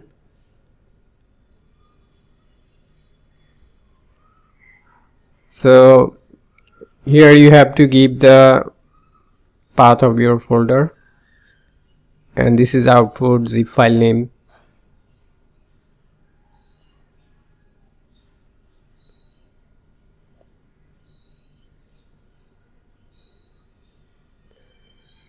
So this is an example. So you'll write like this.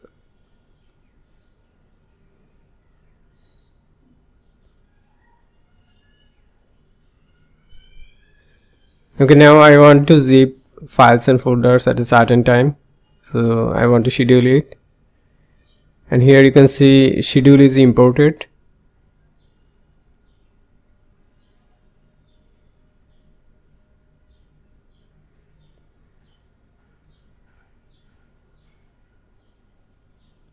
Okay, you have to install like that pip install schedule,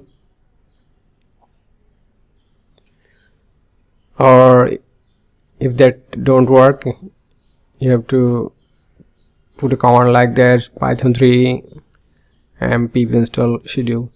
So if you have installed Python, you can give the command like pip or python 3 and you'll be able to install schedule. Now I want to make a GUI program.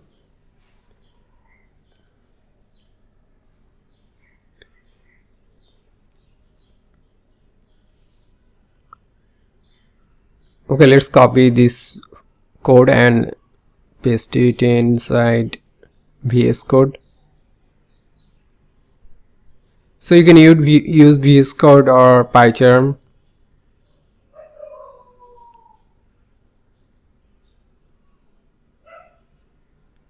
You can see the output. So this file will be generated, and you can select folders and file name and schedule time.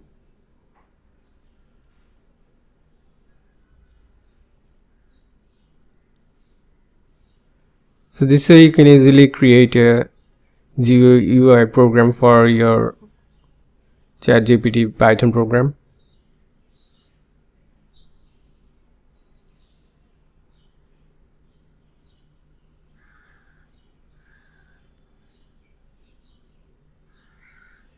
Now here I'm typing a command how to make .exe file from this program.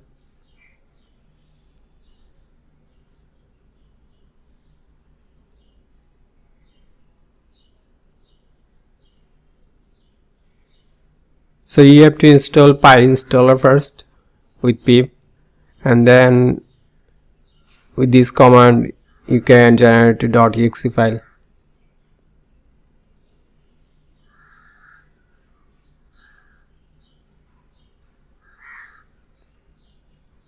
You can also give any icon if you want.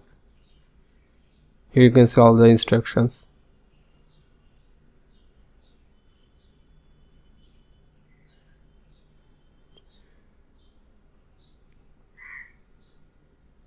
Okay, in next video you will see another program like that, and see you next video.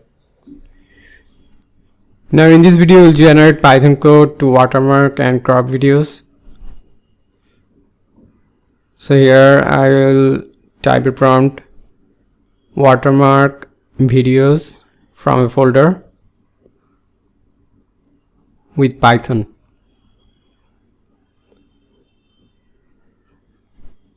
So you have to install the required library first, MoviePy and Pillow using pip. So pip install MoviePy and Pillow first, and this is the generated Python code. Here you have to give the path of your video folder and watermark file, also the output folder.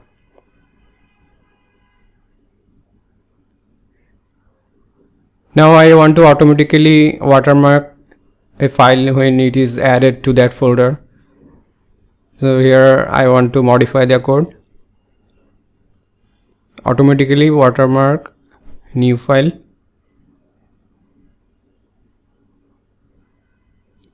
So whenever a new video will be added, and that will be automatically watermarked, and here watchdog library is used, so you have to pip install watchdog also.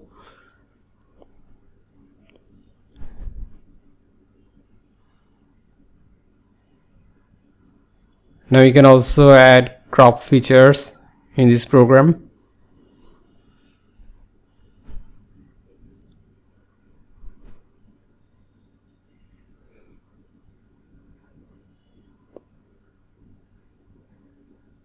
So you can add new features step by step and test it on your Tony or any other code editor.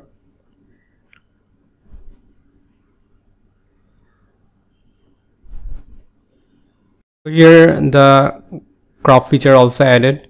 Now we can rewrite the program to make a GUI.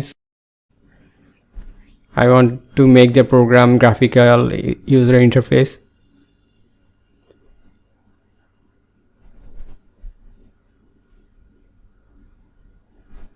So here GUI program code is generated, and now we can copy this code.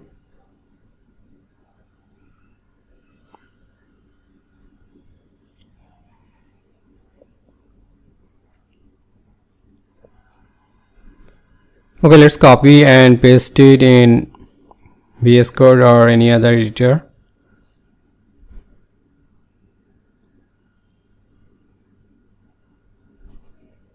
Okay, now I'm going to run this code, and you can see a program. Here is the output of the program that we wrote using ChatGPT, and here is all the feature of cropping and watermarking.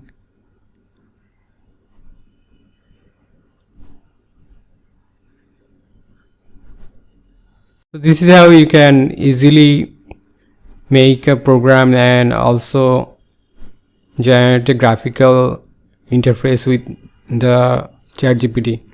Okay, see you next video. Hi everyone, so this will be another short video. I want to show you all the things that you can do with Python and ChatGPT, and here I'm typing a prompt: write a Python program to merge text files.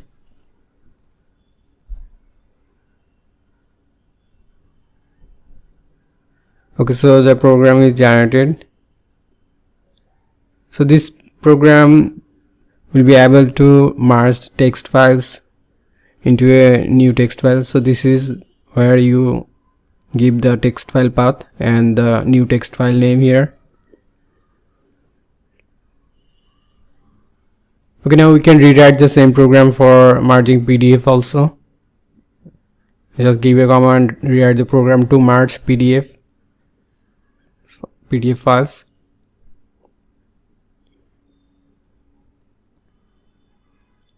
So you have to install PyPDF2 with pip.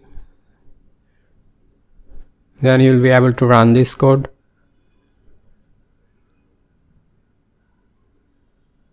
Okay, you have to give the PDF path here and the new file name here. So you can see this, how easy this is to create new programs and add new features using ChatGPT. Now I want to add another feature in this program, securing the merge PDF with password.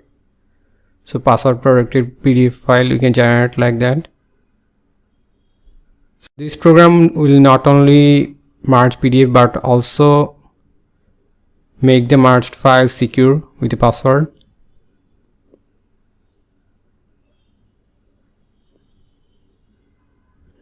So here you give the password.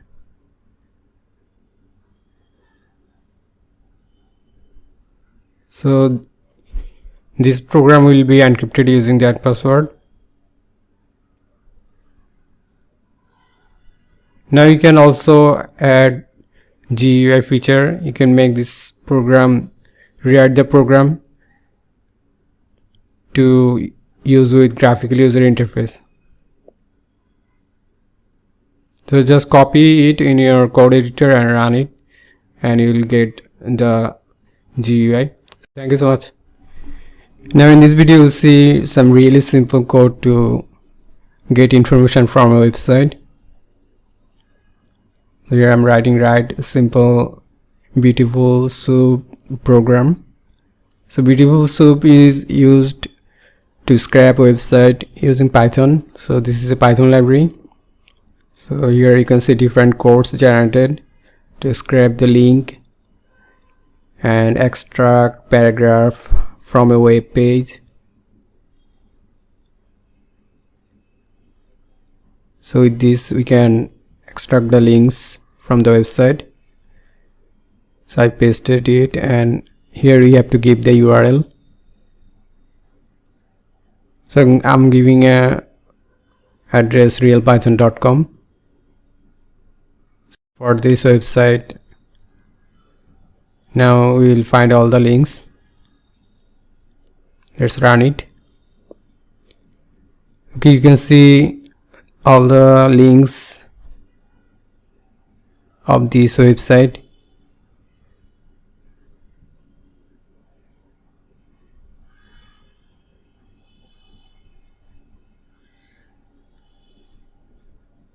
Okay, now let's look at another program. So with this you can extract images from a website. For the same website, we're gonna find the images.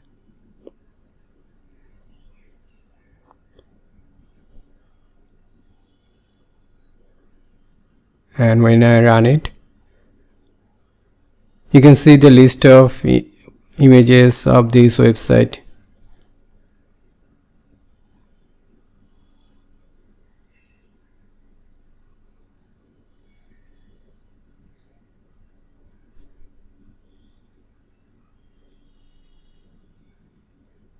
Now with this you can extract the title of a web page with the title tag and different tags.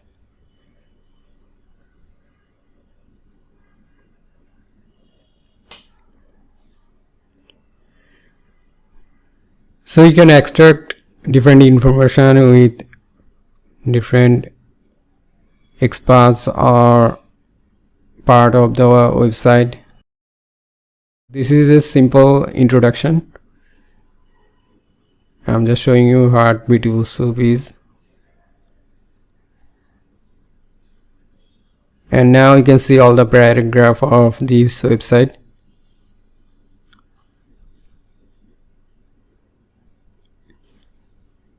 So this is the first paragraph. You can see a tutorial paragraph.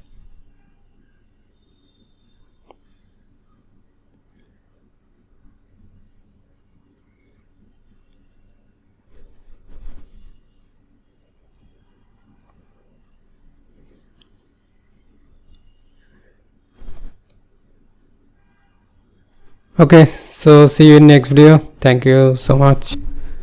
So here is another idea program for you. So I'm typing a prompt, automatically send me an email with Python.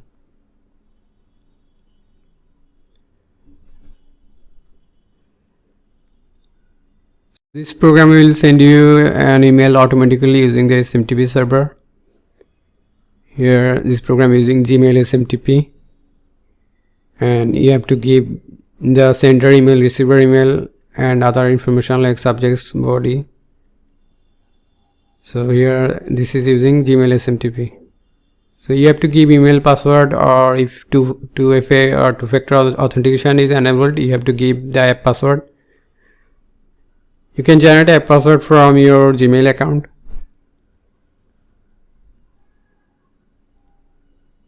Now I want to extend this program and I want to add another functionality here. So I want to get email only when a file is added. Okay, new file is added to a folder.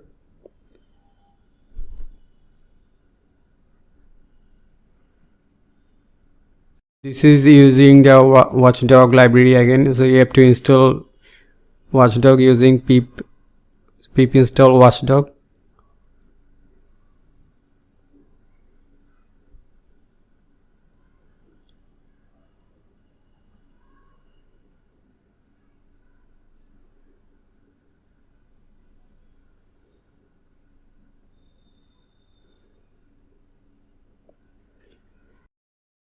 Just give the folder to watch and email and other informations.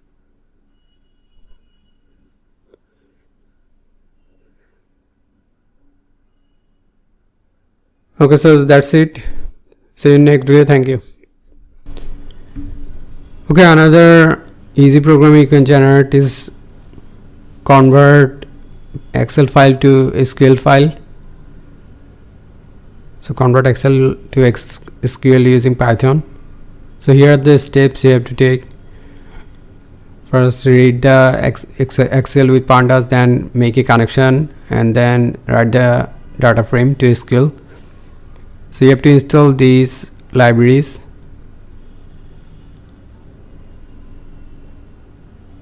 And give the Excel file name here and your database name here.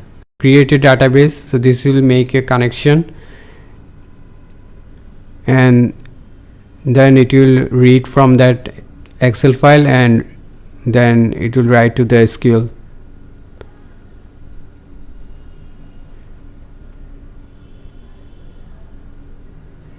Okay, then you can give some command from your command line using SQLite, like output or dump to get the SQL file, or here you can also get information from ChatGPT how to do that. So see you in next video. Thank you. Hello guys, in this video we're going to write another Python scraping program. I am on realpython.com website and here you can see some post from this website.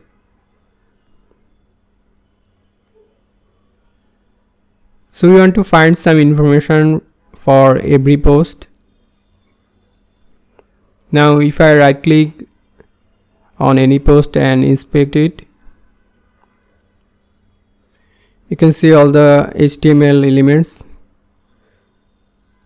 So for this post you can see the div class element and the name, and all the div class or all the posts have the same div class element.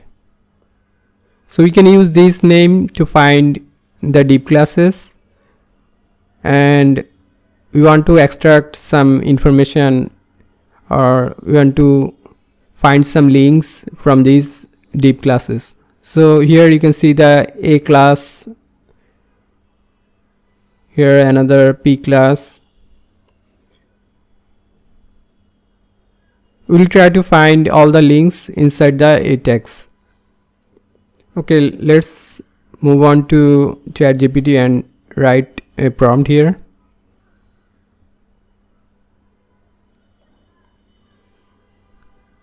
So here I'm typing, I want to find all the links inside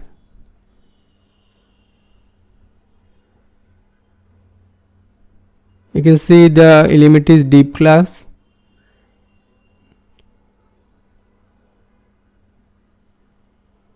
So I want to find all the links inside the div class from a website using Beautiful Soup. Okay, as I entered this, you can see ChatGPT gave us some information. So you have to install these libraries, Beautiful Soup and Request. And here are the codes. You have to give the URL here, and here we are getting the request for this URL and setting it into response variable. And with Beautiful Soup we are getting the content from this response and saving it inside the soup variable. Then from soup variable we are finding all the div classes and here we have to give the div class name. Then we are finding all the a tags and saving it inside links variable. Next, we are using a for loop. We are saying for link in links. So for every links, we want to find the href. So we are saying like this, and then we are saving it inside the href variable and printing href variable at last. Let's copy and paste this code. Now we have to give the class name and address here. Let's copy the div class from here.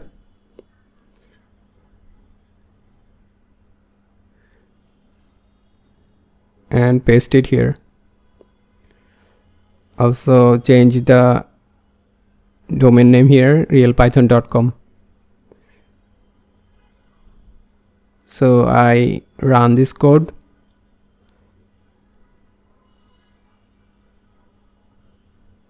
So this might take some time.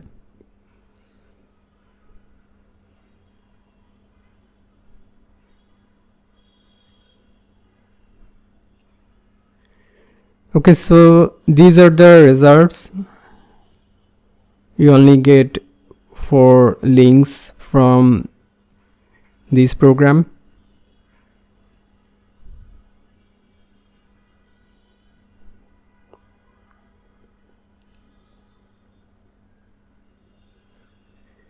Now I can modify the program to get the full URL. So I am writing I want to include the domain name inside the URLs that we got from the output. So here you can see another library is imported.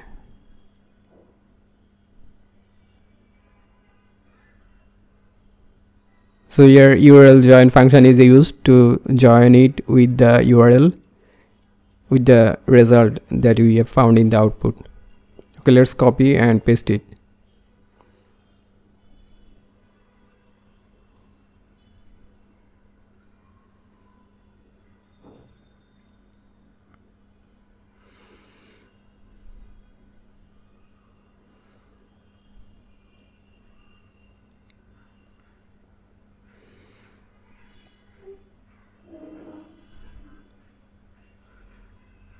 Let's give the class name and URL address again and run this code. Now you can see the full URL here. You can see we only got 4 URL. So this is for only one post. You can see the Python range. Here are 2 URL and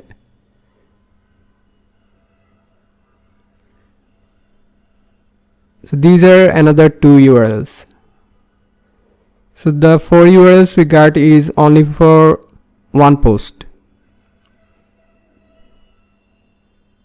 So these are the 4 URL from only this post.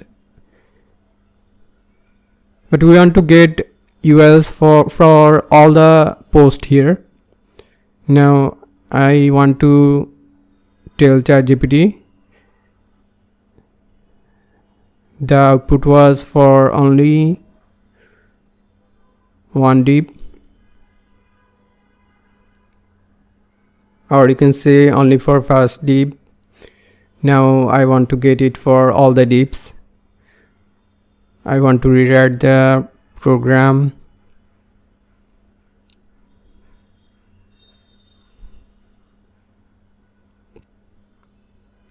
To find result for all the divs within the same class name.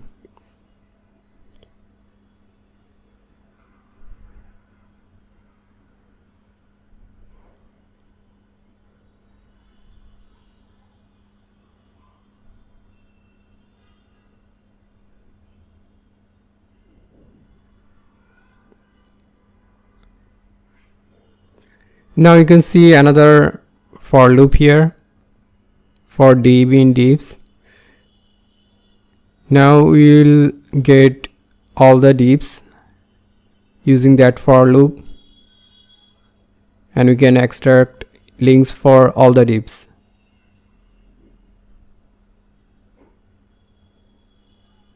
And we have to give the class name again.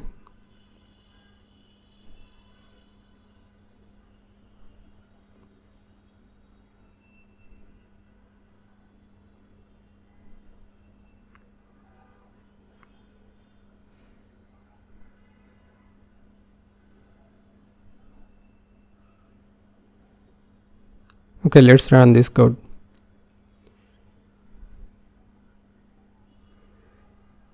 So this gave us the result that we want all the links from every post.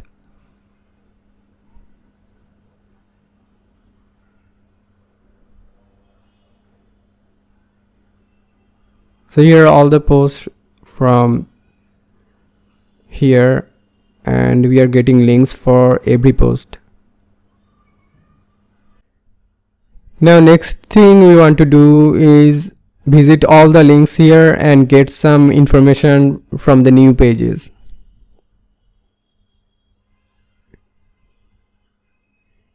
If I visit any links from here, this post, we want to get some information from this page also. If I right click on this element and inspect, so this is h1 element. You can also see the XPath, right clicking and copy. You can copy the XPath from here. So you can also write scraping program using the XPaths like this and use the XPath to find that element.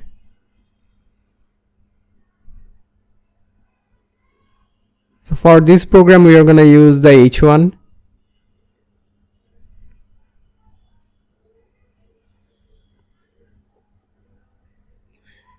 So here I'm typing the prompt, I want to visit all these output links.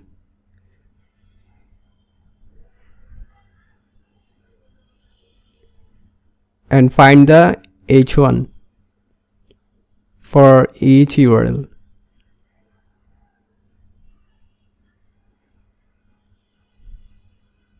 I am telling ChatGPT to add some other codes to visit these links and also drag the h1 elements from those pages.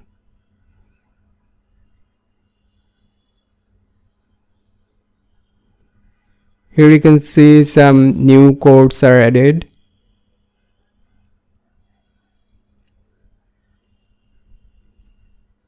So we are visiting the URL and getting the h1 tag, and if h1 tag is found, then there will be a print, else there will be another message printed.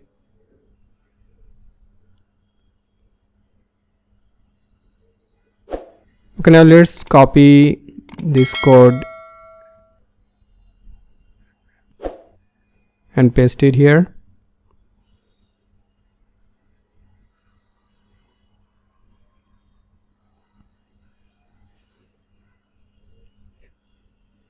This program is extension of our previous program, so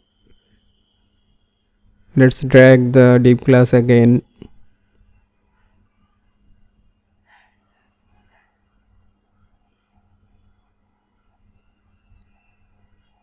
Copy the div class again and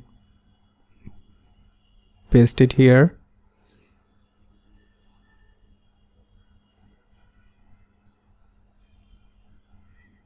And the address here.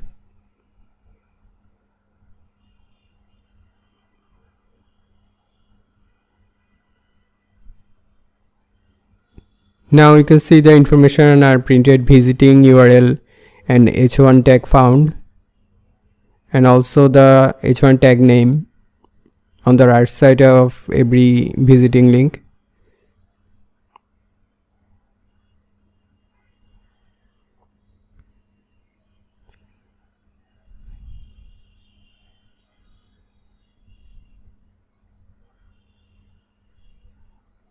And for other links that don't have h1, here are another messages that no h1 found for those links.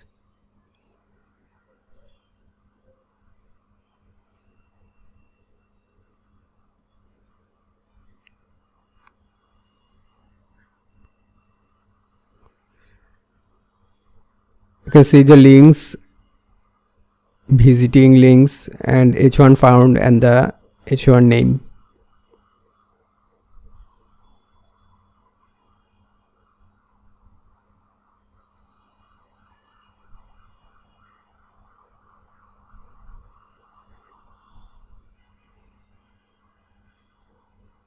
Now we want to save these output somehow inside the text file or CSV file or some Excel file. Here I'm typing a prompt. I want to save the output in a Excel file.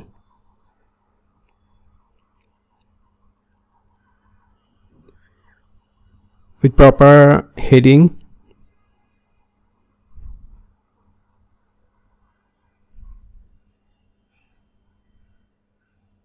Also I'm saying only for the output with h1 tags.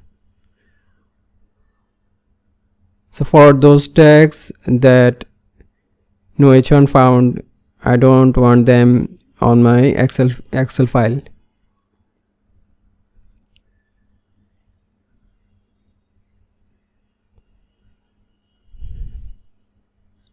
So here are some other library imported pandas and time. And also other code are added to create the data frame here using the pandas, and the output file and df.toExcel, we are saving the output inside the Excel file.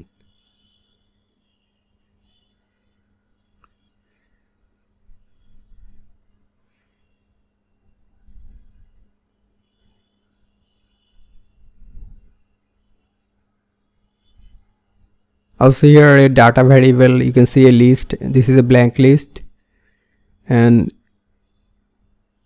our data is now saved inside this list. You see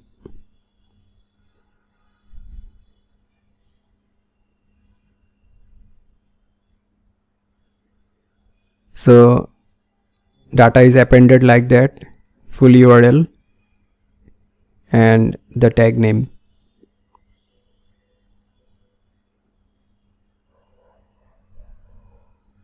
Okay, let's copy this code.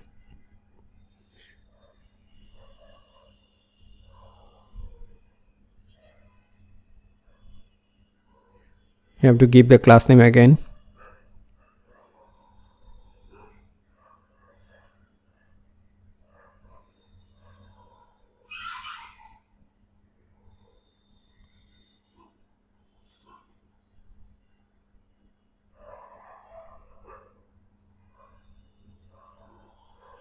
Also the URL of the website realpython.com.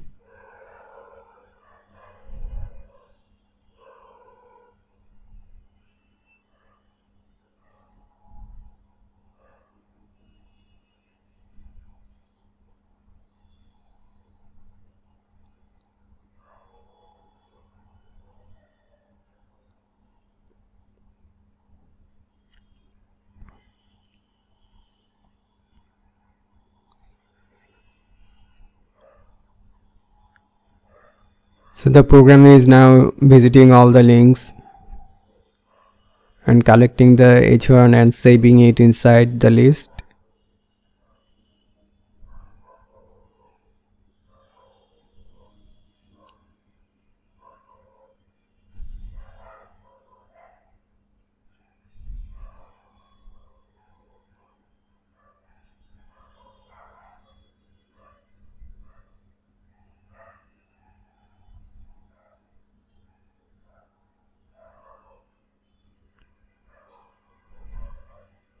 Later in this video, we'll debug this program to see all the steps that this program is taking.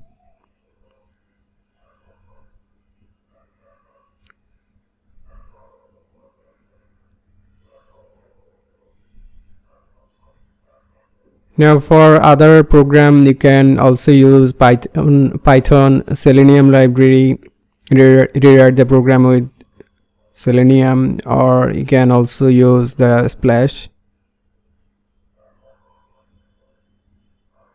So those are used for some advanced program where you have to click, or the sites have JavaScript enabled.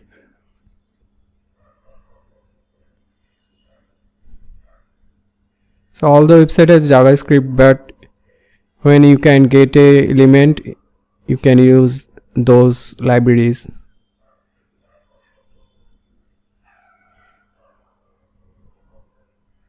So this XPath copying will be really helpful for you in writing scrapers. You can get the XPath for any element.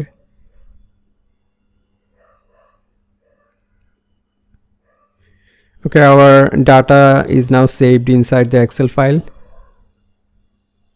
can see the message data saved to output, and this is the Excel file.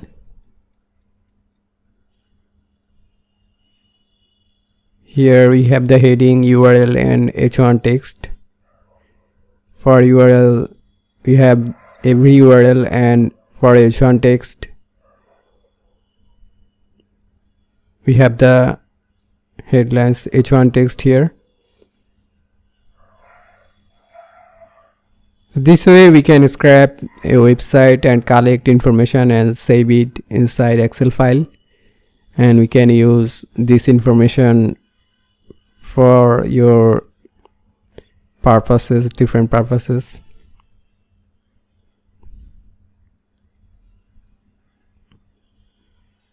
Now you can debug this program like this.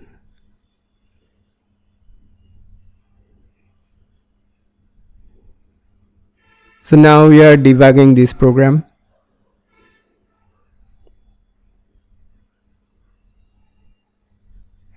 So you can pause this program here and take a look at step by step with the F11 key on the keyboard.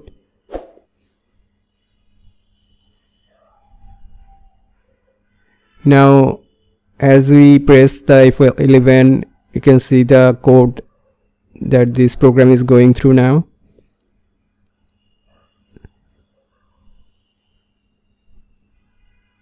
Here we are inside the for loop, and this is printing this line, and then so now it getting the H1 tag, and then appending it inside the data. Then H1 found, this line is printed. Now we are inside a for loop. Now we are going through another loop. So this visiting URL, this is printed here, and for this URL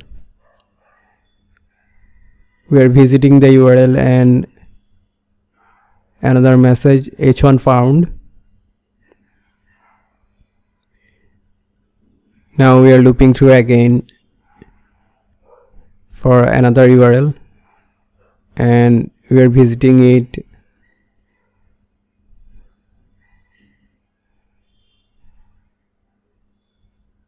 Another H1 found, and time.sleep waiting. Then now these lines of code for all the links.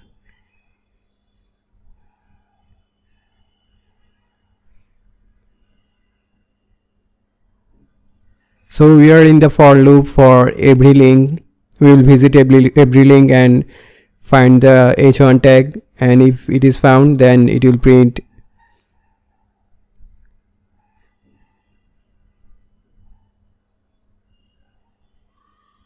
So this is how you can use debugger to find some errors. If your program has some error, you can find. Now I pasted our full program here, and as soon as I pasted, you can see ChatGPT generated some information from this program.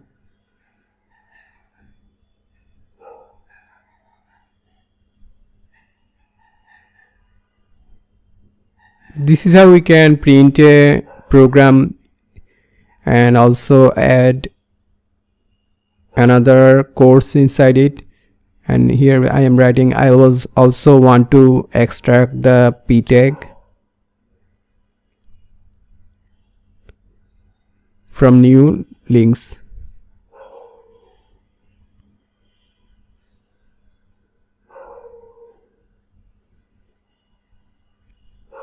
Now p tags, links, codes are added to this program. You can use our existing program to rewrite it, to add some code to our program using ChatGPT this way.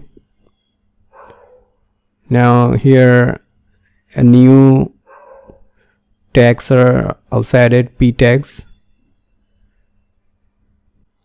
Okay, so hopefully you've learned some scrapping concept from this video. So you can try this knowledge for other websites. See you. Thank you. Okay, congratulations for completing this course. I hope you enjoyed this course and learned something from it. So you have to keep learning and improving so you can be a great programmer in future. And I hope you can do that. Thank you.